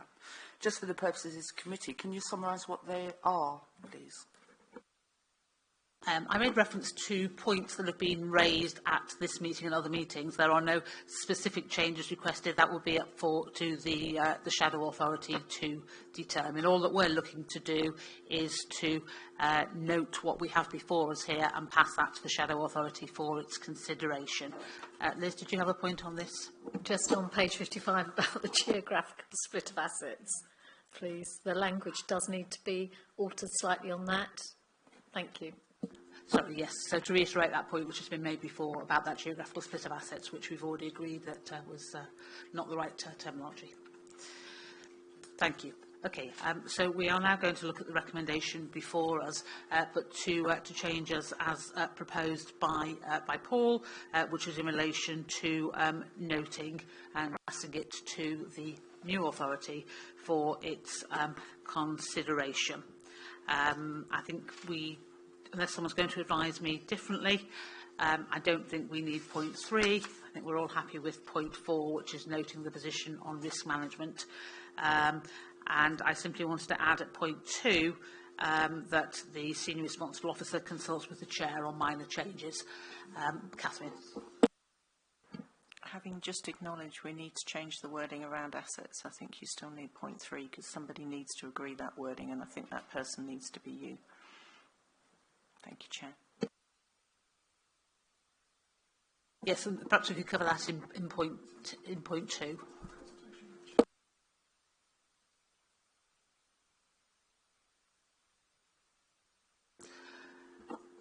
Okay. Are we all clear on what's being proposed there? So we are noting. Is there a seconder? I'm happy to second if there needs to be a seconder. I was just coming to that point, so thank you for preempting. But yes, okay. Thank you for seconding. Sorry, it's pushing off. Are we all happy to agree the recommendation on that basis? Brilliant. Thank you very much. Which takes us on to our next item, the proposed constitution. And I'll look to Karen and Susan to speak on this item for us. Thank you very much. Chair, if I could hand up over to Susan to introduce the item. Thank you. Thank you, Chair. At the last Joint Committee meeting held in April, members indicated that they wished to make a number of changes to the first draft of the Constitution for the new West Surrey Shadow Authority. We therefore held a workshop with Joint Committee members on the 16th of April to discuss the further revisions required. All suggested amendments and associated revisions are detailed in the summary table attached as Annex 1 to the report. The revisions have been incorporated into the proposed constitution before members today. There are a few further amendments that I'd like to make the committee aware of and ask for you to approve the constitution today, subject to the following changes. There are a few typographical errors that have been corrected since publication of the papers for today's meeting. There is reference to the petition scheme, which has been removed from the summary and articles in line with members' wishes. References in the summary and articles to reflect the provision that the chair of the Overview and Scrutiny Committee cannot be from the largest political group have also been amended, and the articles have been amended to reflect that in accordance with members' wishes, it requires 5 rather than 4 non-executive members to call in an executive decision. Amendments have further been made to the articles to be clear that whilst shadow executive members cannot be members of the Overview and Scrutiny, Audit and Governance and Standards Committee, further they also can't be substitutes on those committees. The Functions and Responsibilities section in Part 3 has been amended simply to include the Member Development Programme within the remit of the Standards Committee to align with their terms of reference in Part 3, and provisions relating to the requirement for 28 days' notice to be given prior to a key decision being made have been amended just for consistency to refer to 28 days' notice rather than calendar days and to align with the legislation. One further amendment has been proposed to the scheme of delegations to provide that the monitoring officer may determine any requests for a dispensation from interests without the need for the Standards Committee to provide a formal delegation. This is to enable the monitoring officer to provide a dispensation to all members at the inaugural meeting of the Shadow Authority to enable them to participate in and vote upon the item on the members' allowance scheme. Accessibility checks have also been undertaken to ensure the document is compliant with the Cabinet Office accessibility guidance. And as a result of these, there are some formatting and design issues to be resolved, which will be remedied in time for publication of the agenda for the inaugural meeting later this week. Joint Committee members may have further comments or amendments to make. Small alterations, including minor, consequential or administrative changes, may be incorporated before the agenda for the inaugural meeting is published this week, but anything more substantial will be provided to the Shadow Authority in the form of an addendum for further consideration. With that in mind, I'm happy to take any questions and comments before the Joint Committee resolves to recommend the proposed constitution with the above amendments to the West Surrey Shadow Authority for adoption at its inaugural meeting on the 21st of May. Thank you, Chair. Thank you very much, Susan. Do I have speakers on this? Sean, thank you. Thank you, Arabella, and thank you, Susan, for your patience with us as we waded through some of these issues. Just two gremlins from my side for consideration. There was quite a bit of discussion about whether or not members of the administration party could be chairs of various committees. I think in that conversation we mistakenly put the chair of the Standards Committee couldn't be a member of the administration party. There is no legal, as far as I understand it, constraint there, nor any best practice constraint, which do exist in the case of audit and they do exist in the case of scrutiny. So my suggestion is on page 130, genuinely thank you for the clarity of the table as it was presented back to us in terms of the changes that have been made. That was really, really helpful. But on page 130, part 3, B4, paragraph 8.4, that bit should be struck out and any subsequent referral to that, which I think is also listed under paragraph 3.6.1, where it is mocked up with the other committees on page 131. But that's obviously a proposal back to committee. The second thing is we had this discussion around the time to be given for members to put for members and members of the public to put forward questions, and we reduced the time frame so that everybody could see the agendas, particularly members of the public, of various committees before raising questions. We also had a discussion then about supplementary questions. I think it is unfair on the people answering the questions not to give them the ability to respond within 5 working days, because otherwise you've got to have the brain the size of AI and the capacity of AI to have all that knowledge. And I think in the way it's written, it's only if we time out we're allowing response within 5 working days. I think we need to be more flexible about that. I think any of us in our current roles try and answer anybody's questions to the best of our ability. But there are constraints to our knowledge, and I think it's appropriate that we give people the chance to respond factually, particularly to members of the public in due course. So those were my two issues, but at that point I think it's relevant for members and members of the public. Thank you. Thank you. Do we have other points on the Constitution? I think we'll collect them together and then come back to Susan for comment. Paul. Merely a question, so it's on the record. I also want to thank Arabella and Susan for all the work that they've done on this. And I think actually it was slightly miraculous how quickly the group of us managed to get through the last set of constitution changes. It might have been that we've all exhausted, as I think has been said. Just to confirm, and I'm pretty sure I know the answer to this, but if there are anything that the Shadow Authority wishes to change before the Shadow meeting, it, of course, I'm sure can move amendments in that meeting. I'm sure that's correct, but if you wouldn't mind just saying for the record.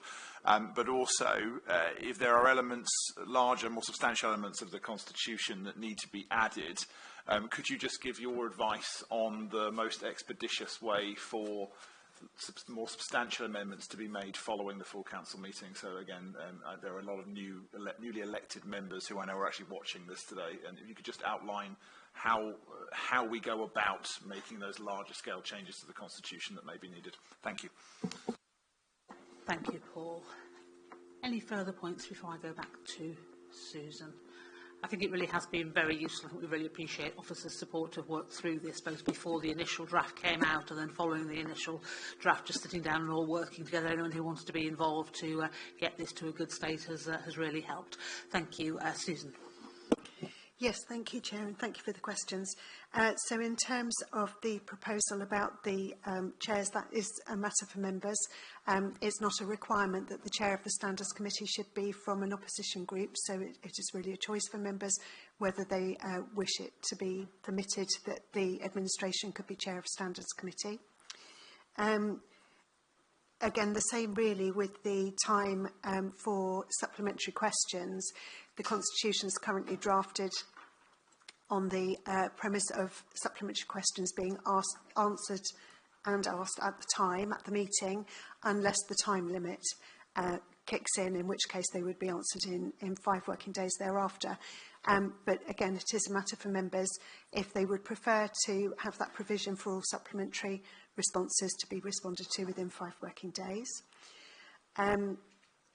In terms of any proposals that Shadow Authority councillors may wish to bring at the Shadow Authority inaugural meeting, they would do that in the usual way by proposing a motion at that meeting, which would need to be seconded and then voted upon. So changes can be made at the inaugural meeting. Beyond the inaugural meeting, any changes that need to be made would be proposed by any member, can propose a change to the monitoring officer, and it would be taken to the Constitution Subcommittee of the Standards Committee for their consideration. They would need to make recommendations to the Standards Committee, who would make recommendations to full council for anything other than very minor administrative changes where the monitoring officer has delegation. Thank you.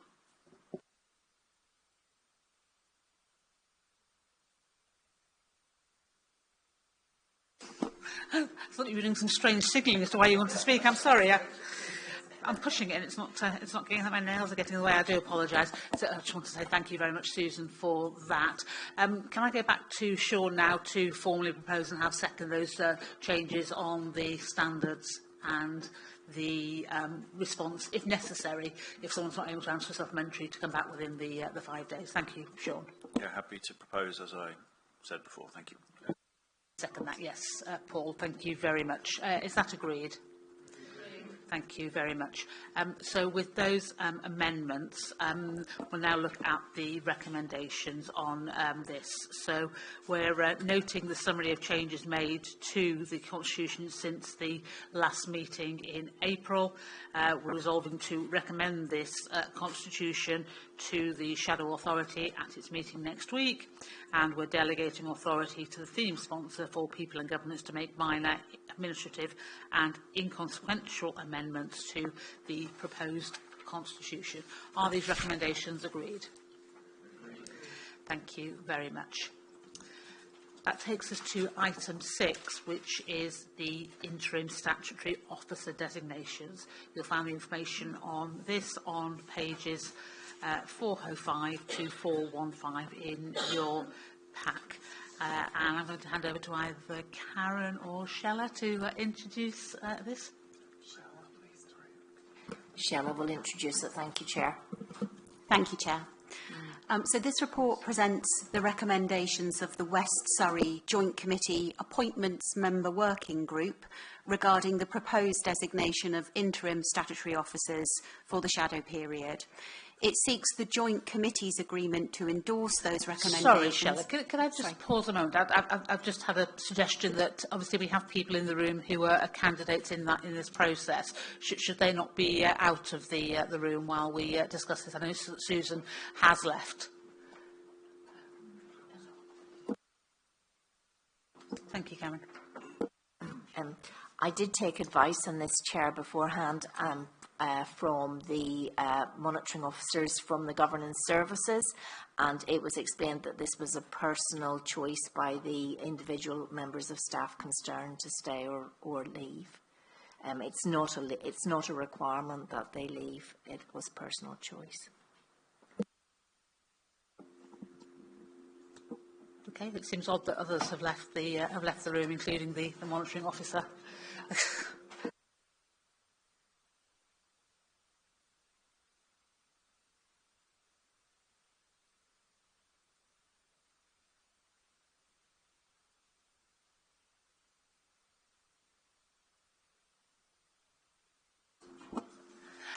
Thank you. I do think that would be usual process at other authorities. Sorry, apologies for interrupting you there, Shella. If you could resume, thank you very much. No problem. Thank you. So yes, I'll start again. This report presents the recommendations of the West Surrey Joint Committee Appointments Member Working Group regarding the proposed designation of interim statutory officers for the shadow period. It seeks the Joint Committee's agreement to endorse those recommendations for submission to the West Surrey Shadow Authority, which is responsible for making the formal interim statutory officer designations in accordance with the Structural Changes Order.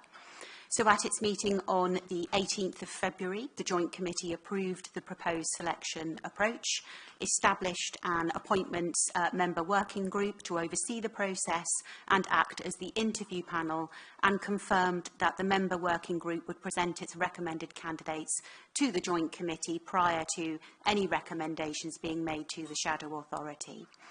The selection process for the interim statutory officers was designed and implemented to be member-led, to ensure a robust, transparent and merit-based approach aligned to the requirements of the Shadow Authority.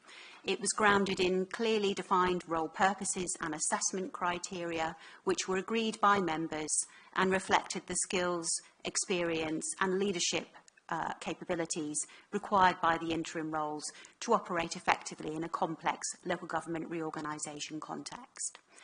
Candidates were assessed against these criteria through a structured evaluation process, enabling a consistent and evidence-based comparison of suitability for each role. And particular emphasis was placed on relevant professional background and the ability to operate within a transitioning organisational environment. And to provide additional assurance, the process incorporated independent technical input from an experienced former chief executive of a unitary council, ensuring that the assessment of candidates was informed by senior level sector expertise and insight. Taken together, this approach ensured that the recommended designations are well-founded, objectively assessed, and capable of supporting the effective establishment and governance of the Shadow Authority. The committee is therefore asked to agree the following officers to be put forward for formal designation to the West Surrey Shadow Authority.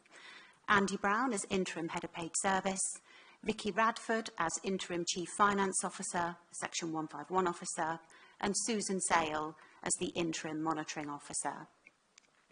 I would also like to update the Joint Committee on the plans that are underway in order to carry out the permanent senior leadership appointments process on behalf of West Surrey Council. Because the Surrey Structural Changes Order requires that the Shadow Authority appoints permanent statutory officers by the 31st of December, and the interim designations will cease as soon as the permanent officers are appointed. So a detailed report will be presented to the Employment Committee on the 28th of May to seek their approval for the process and timeline for appointing the statutory roles and the other senior leadership positions, starting with the permanent Chief Executive for West Surrey Council. It is proposed that the Chief Executive is appointed through open competition. The recruitment process for this and the other senior leadership roles, where required, will be supported by an external executive search and selection partner. And this partner would add value through access to a wide-ranging and high-calibre talent pool, as well as providing specialist expertise, objectivity and robust assessment. The procurement process to identify a suitable partner with experience of working with councils who've already been through LGR is already well underway, with the closing date for submissions of the 15th of May. And the outcome of the procurement process will be presented to the Employment Committee for their consideration and agreement. The committee will also be presented with a draft role profile and person specification for the Chief Exec. It will be proposed that the selection process consists of 4 stages designed to provide objective and comprehensive evidence of the candidate's suitability for the role. And that is expected to include technical assessments to assess the candidate's capability to discharge the statutory and leadership responsibilities of the role, psychometric assessments and analysis, stakeholder panels, providing an opportunity for a wider group of members, partners and other relevant stakeholders to explore candidates' leadership approach and values, and final interviews with members of the Senior Officers Employment Subcommittee in accordance with the constitutional requirements. It is further proposed that all this activity is completed by the end of July, with final member interviews taking place in the week of the 20th of July. The subcommittee must then notify the shadow executive of its recommended candidate, and provided there are no objections to the proposed appointment or any objections are not upheld, the subcommittee will recommend the appointment to the shadow authority, ideally to its meeting on the 30th of July. The next phase will then cover the appointment of roles that report directly to the new chief executive and also the roles that in turn report to them. These will form the core leadership structure of the new council. The permanent chief finance officer and monitoring officer roles will be prioritised to ensure that they can also be appointed by the 31st of December in line with the structural changes order. In accordance with employment legislation and established LGR practice, it is proposed that those appointments for the other roles below the chief executive do not begin through open external competition, and instead the focus will be on appointing from within the existing pool of senior leaders across Surrey councils.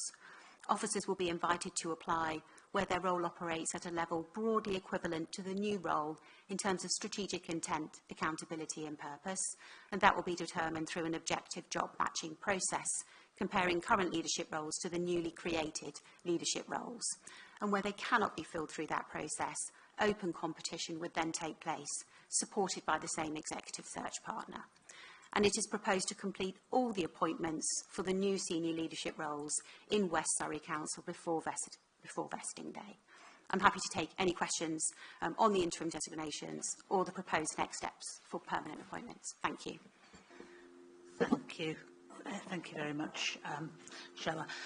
Could I just clarify the latter piece that you just spoke to in relation to setting in train the permanent appointment? I think is a great thing that we're getting on with that quickly. That will be good to do, so we've got that certainty about where the organisation is going in future. Is any of that documented anywhere? Because I don't see it in the papers before me. Have I missed something? Maybe I have, but I'm not sure.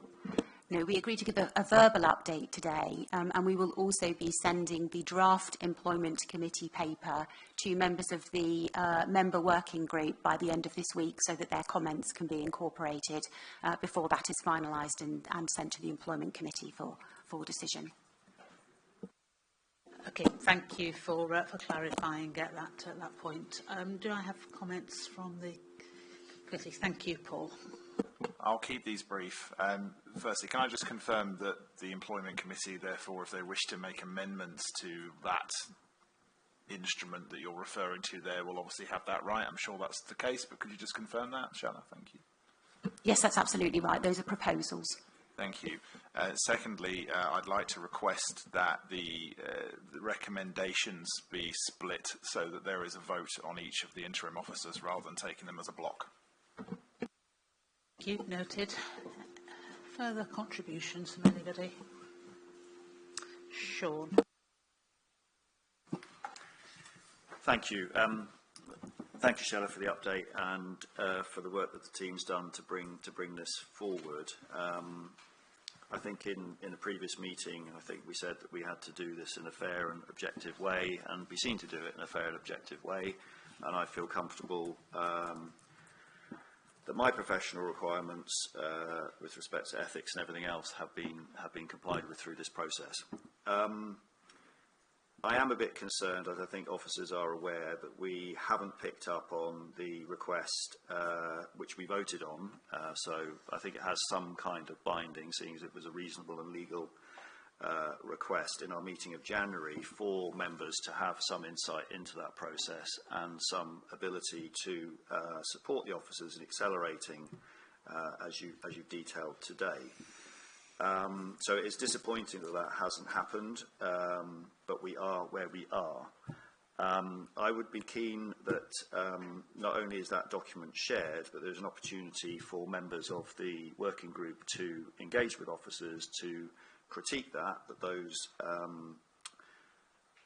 comments are then are noted and are passed on to the Employment Committee with their insights, seeing as we have been party to this journey and some of the people that will be on those committees will be very new to the journey.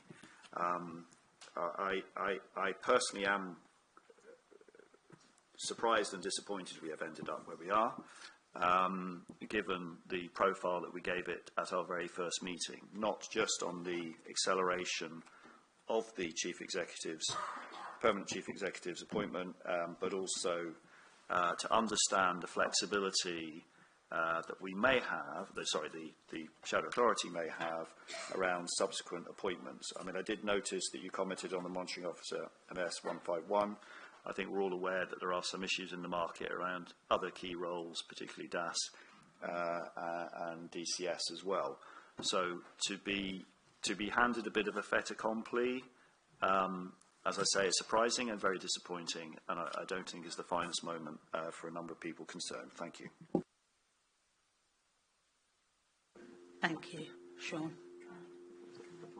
Yes, thank you, Karen. Yeah, I'd just like to apologise because I take full responsibility for that. Following our conversation, I think I completely misunderstood what was being requested. So I am sorry, I thought it was a verbal update as we went through that was requested. So yesterday afternoon was the first time I had any inkling that that was not the case. So we've worked overnight to try and come up with something, and I understand we've agreed this morning a way forward. So the verbal update today was intended to be helpful, and then there will be a paper circulated, as we say, by the end of the week.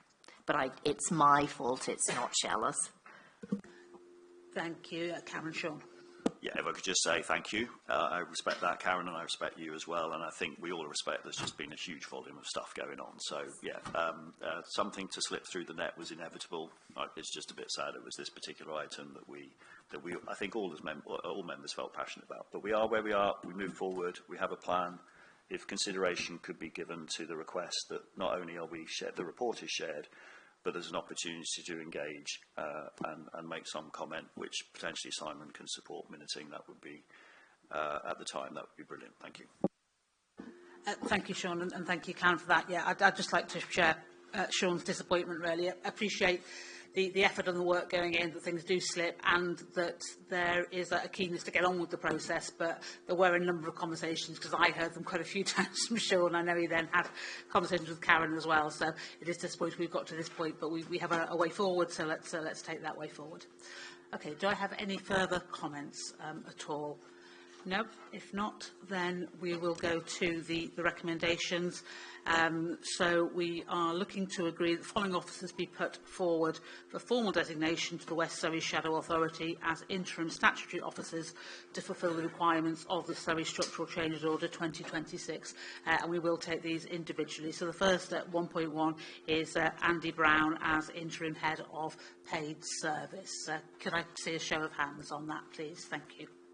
Okay, that's quite clearly agreed. If we move on then to Vicky Radford at 1.2 as Interim Chief Finance Officer, Section 151 Officer. Again, a show of hands, please. Thank you very much. Thank you. That's agreed. And then finally, Susan Sale as Interim Monitoring Officer. Show of hands, please. Thank you very much. Again, that is clearly agreed. And then we just need to note that the interim designations will remain in place until the appointment of substantive post holders, which must be by 31st December 2026. Is that agreed, everybody? Thank you very much. Let me just agree that one, can't we? We all agree. Lovely. Thank you very much. I'll just pause for a moment for allow those people that left the room to come back into the room, and then we'll move on to member allowances. Thank you. I just wonder if I could appeal to your good nature and ask you to read the recommendations for item 4. I don't believe they were read out, and I just wonder if you could do that now. Thank you. I'll happily do that. I believe we did read them out. So it was at 1 to note the final draft of the implementation plan and pass it to the Shadow Authority for its consideration, and 2 to delegate authority to the Senior Responsible Officer in consultation with the Chair of the Joint Committee to agree any minor final changes to the implementation plan before being designed for presentation to the Shadow Authorities. And then to note the latest position on risk management, budget monitoring and resourcing for the programme. Is that okay? So recommendations 3 was removed. Correct.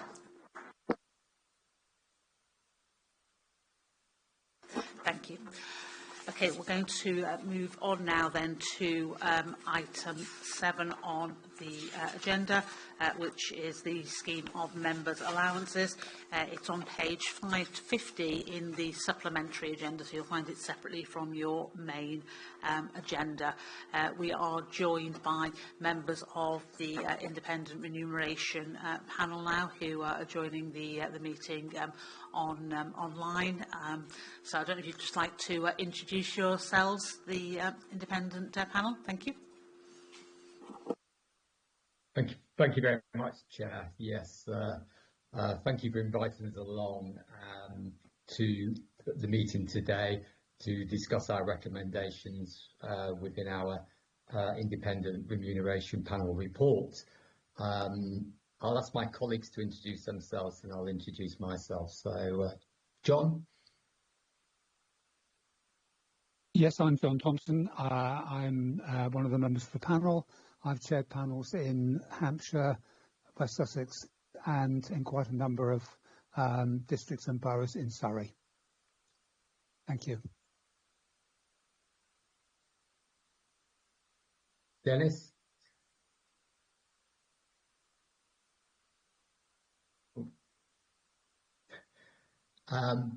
Yeah, it sounds like Dennis is having a bit of problems there. So, yeah, and my name's Mark Palmer. So it's Dennis Frost who's joined us as well. And my name's Mark Palmer from South East Employers. I'm the Director of Development and Governance at South East Employers.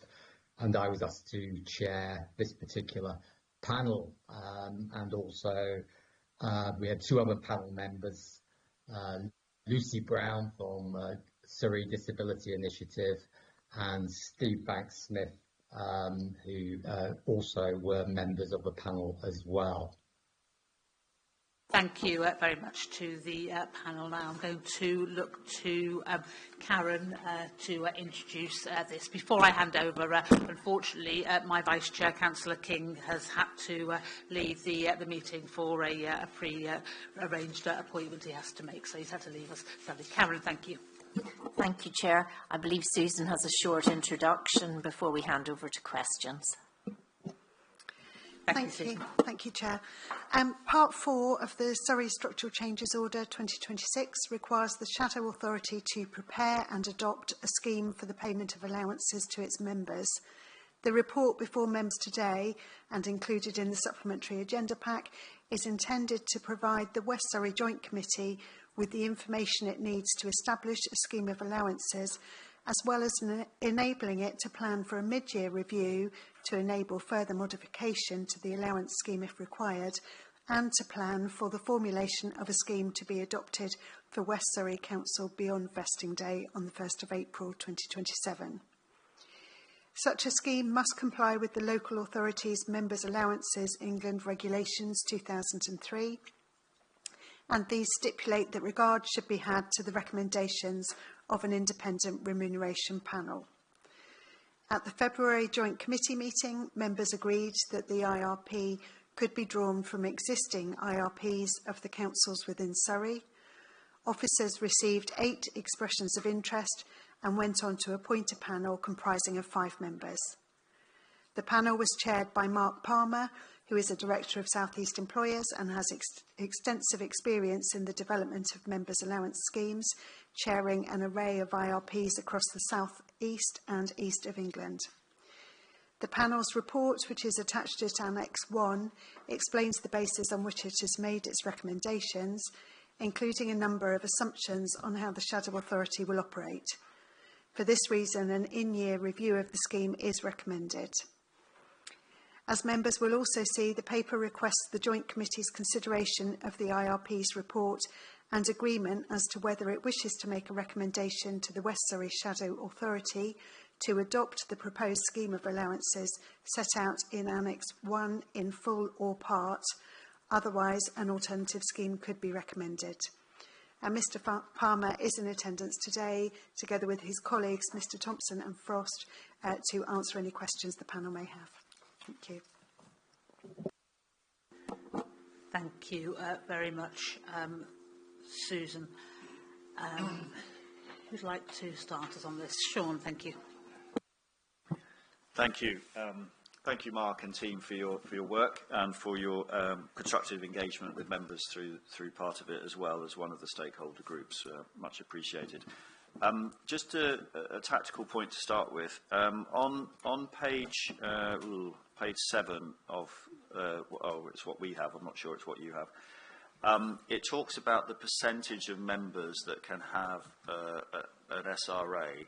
I'm just wondering if you could give us some confidence that that was benchmarked across other councils, because it seems pretty high to me that half of the membership of the council should be getting an SRA. Perhaps you could just help clarify. Thank you.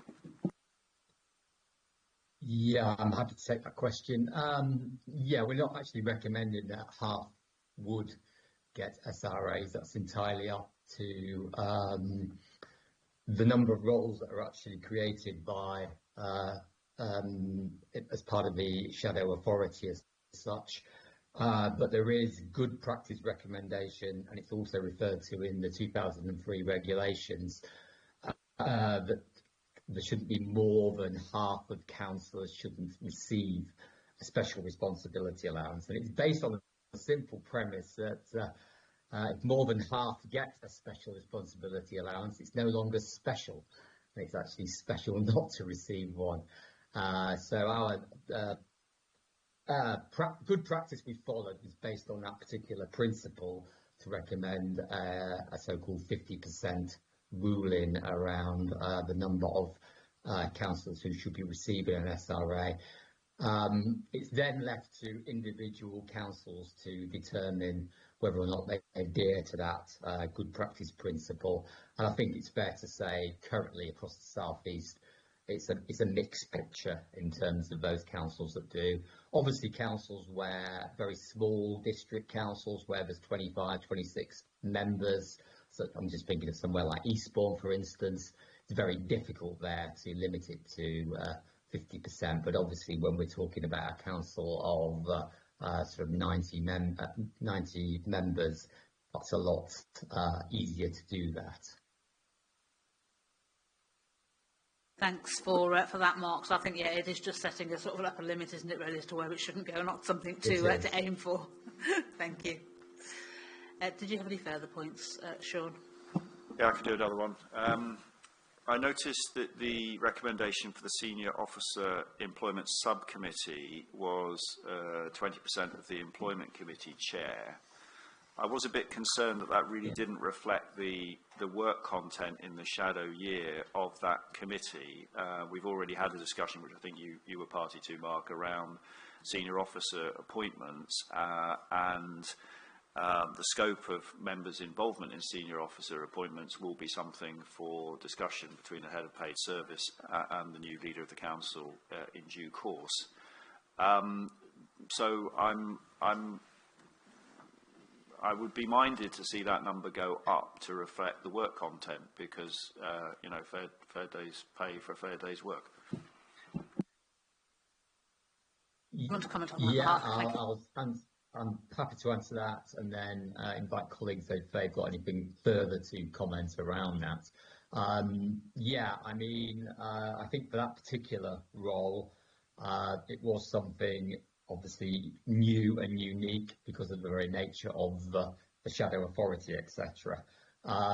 So we based it on what the sense of the workload which is likely to be there, but you know, in terms of what you've just expressed there, it's probably going to be, if it is going to be higher, then obviously it is down. You know, you can, as members, revisit that particular allowance either now or in the future and increase it accordingly and make it a bigger percentage rather than the 20% that we expressed.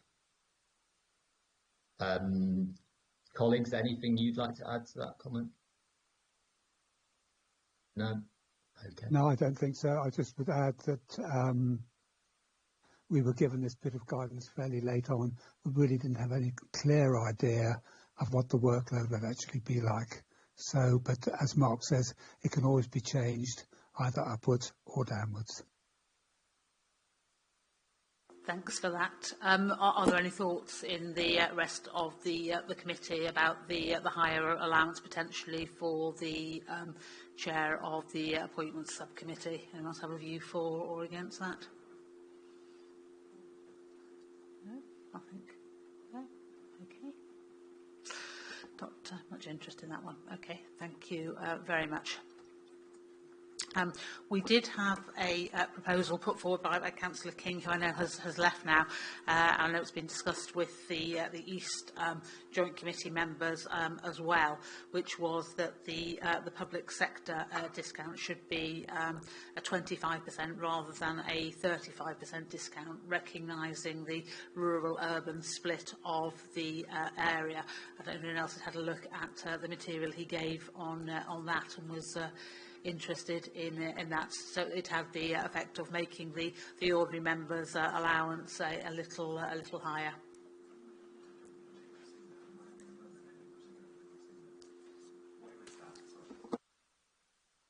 So that was sent out by shared by email, but I guess there's been lots of other things around in various times.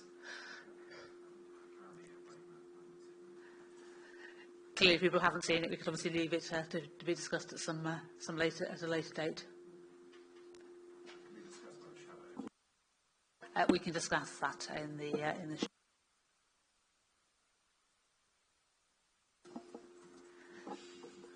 I don't think we have an option for public participation. Non-committee members, even if you're another councillor, unfortunately.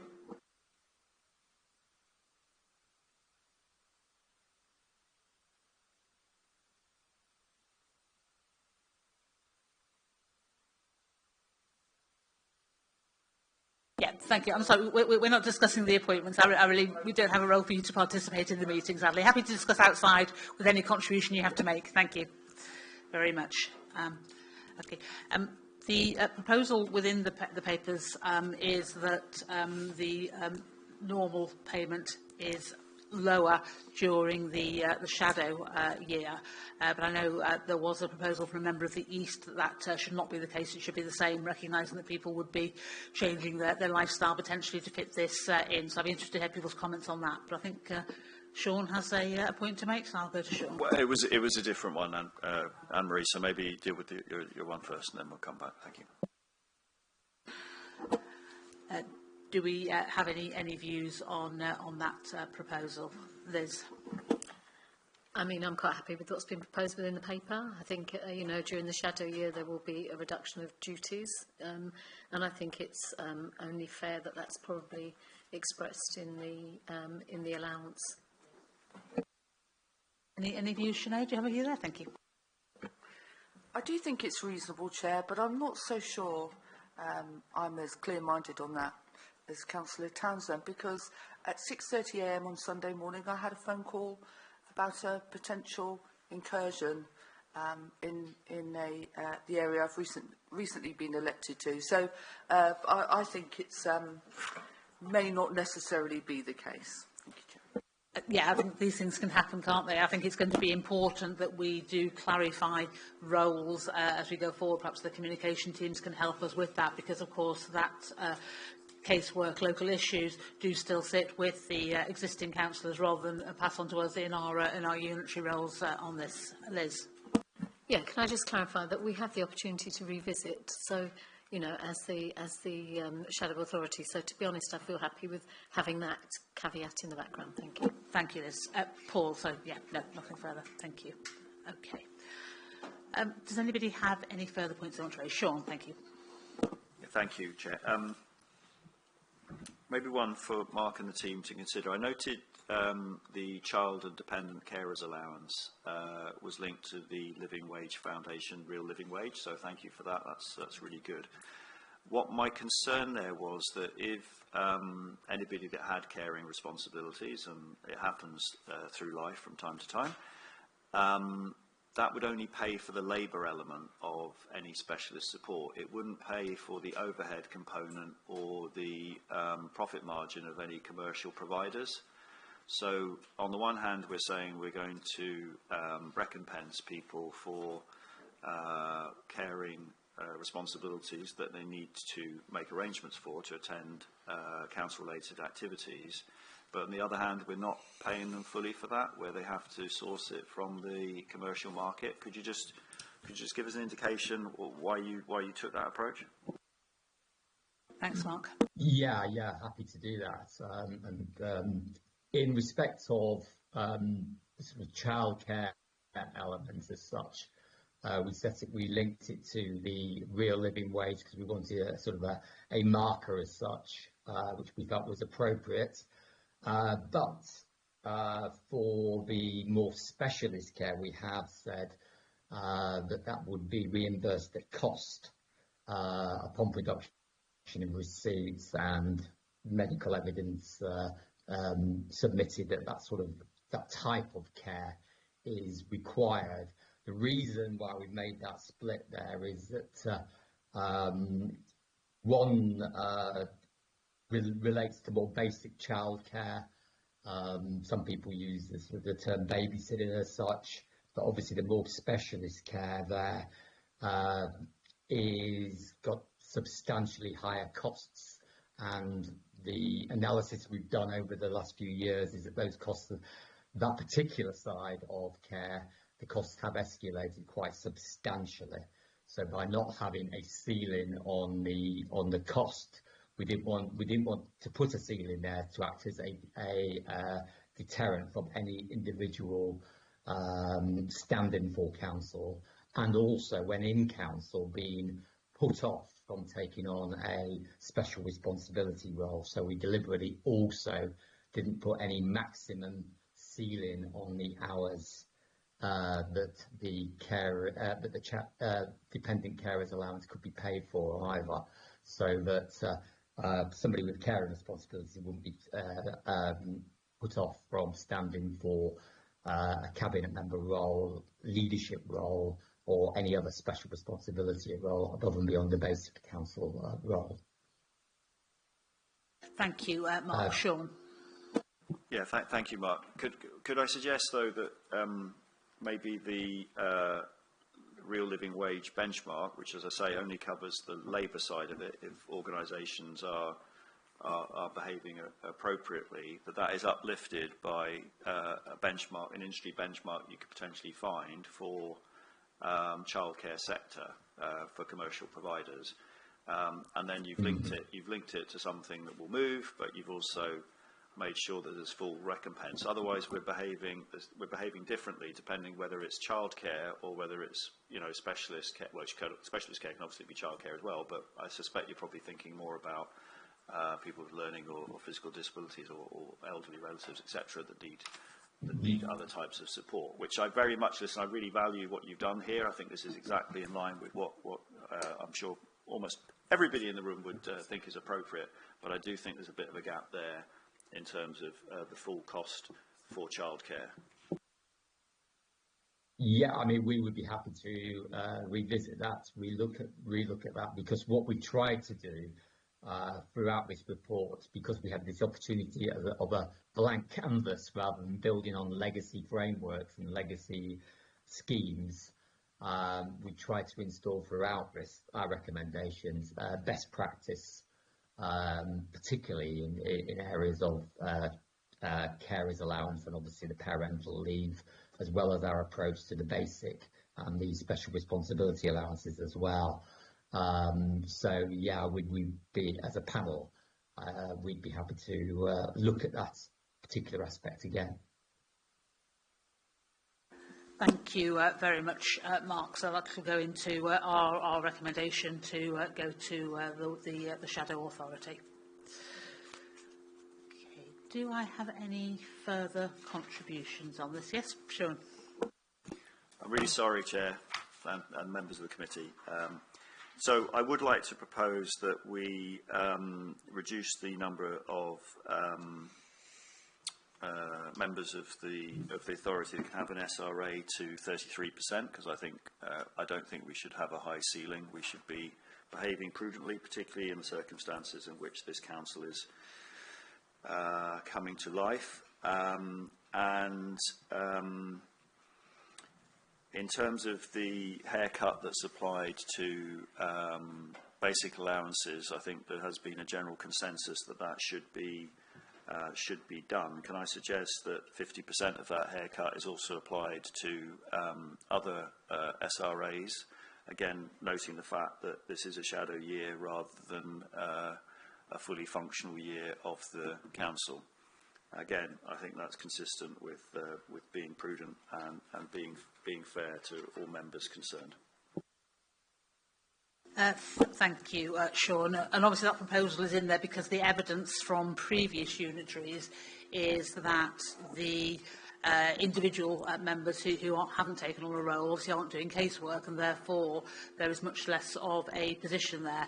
And I'm not sure, and it'd be good to hear from those with experience, I'm not sure that is the same situation for those who are in actual positions within the authority, where clearly there's quite a lot of work to be done to set up the new authority. I don't know if you've got any experience you could share in relation to that, Mark, or any of the other panel. Yeah, I mean, in respect of the basic allowance, we For the shadow year, we set it, as it says in the report, at 15 hours, and then with the recommendation that that would be around about 24 hours from 1st of April 2027, once the council was formally vested. So there was 9 hours that we were looking at, which was around the sort of casework, ward work, possibly, you know, attending sort of parish and neighbourhood forums as well. So that's where that came from. In terms of the special responsibility allowances, when we started this, we did actually, we were in an open mind to have a set of SRAs at one level for the shadow year and then after. But the more evidence that we gathered and the more we understood what would be involved within these special responsibility roles, we saw very little difference from in respect of the special responsibility roles from the shadow to the vested council as such, because the workload from what we picked up and what we analysed at other newly created unitaries was substantial, particularly for those individuals within special responsibility roles. So we didn't want to make that difference. So at the end, we didn't make that recommendation for a differential in respect to the SRAs purely for the basic allowance. Thanks very much for clarifying that, Mark. That's helpful. Any other contributions from anybody? Sure. Well, the last one is that I think the panel itself nodded to the fact that there potentially was an underweighting of the senior appointment subcommittee chair allowance. So if I could, that's the words I heard from, I think, from John. If I could make a suggestion that perhaps that is 50% of the employment chair, rather than, I think it's 20 at the moment, or 10, I can't remember. Maybe that would just pick up that item, and that could be carried forward to the shadow authority. Yes, I think we picked up that point earlier, so I think we can put that in as something to pass on to the shadow authority. Would that be? Would others have agreement on that point? Yes. Yeah, I'm not noting agreement on anything else to change on this. Then we're happy with what's in the report. Does anyone have any other burning matters they wanted to change what we have from what we have here? No. Okay. Great. Let's go then to the recommend, with the addition that we ask the committee, the shadow authority, to consider our recommendation that the appointment subcommittee chair gets 50% of the allowance of the employment committee chair rather than 25%. So we're looking to consider the scheme of allowances proposed in Annex 1 is our recommendation to the West Surrey Joint Committee by the Independent Remuneration Panel insofar as it applies to the shadow period, and of course we'll review after that and agree that we wish to recommend in Part A, which is in full with this change, and recommend that the scheme be backdated to the 11th of May, which is everyone's appointment date. The municipal year begins today, and that authority be delegated to the interim monitoring officer once designated by the West Surrey Authority on the 21st of May. And they would get the rights to make the necessary changes to the Shadow Authority's constitution to reflect whatever decisions are made by the Shadow Authority, adding the scheme with the appropriate rates, allowances and terms and conditions, makes arrangements for the publicity that's required for this, recommend the Independent Remuneration Panel is reconvened during the shadow period to update its report and review, and that is then brought back to the Council during the shadow year with recommendations for any in-year changes and a formulation for a scheme for the Council post-vesting day after 1st of April 2027. Are those recommendations agreed? Thank you very much, everybody. That brings us to the end of the agenda for today, and the end of the life as meeting in public for the Joint Committee. So I'd just like to take the opportunity to say thank you to all of the councillors who have come along and participated in the meeting.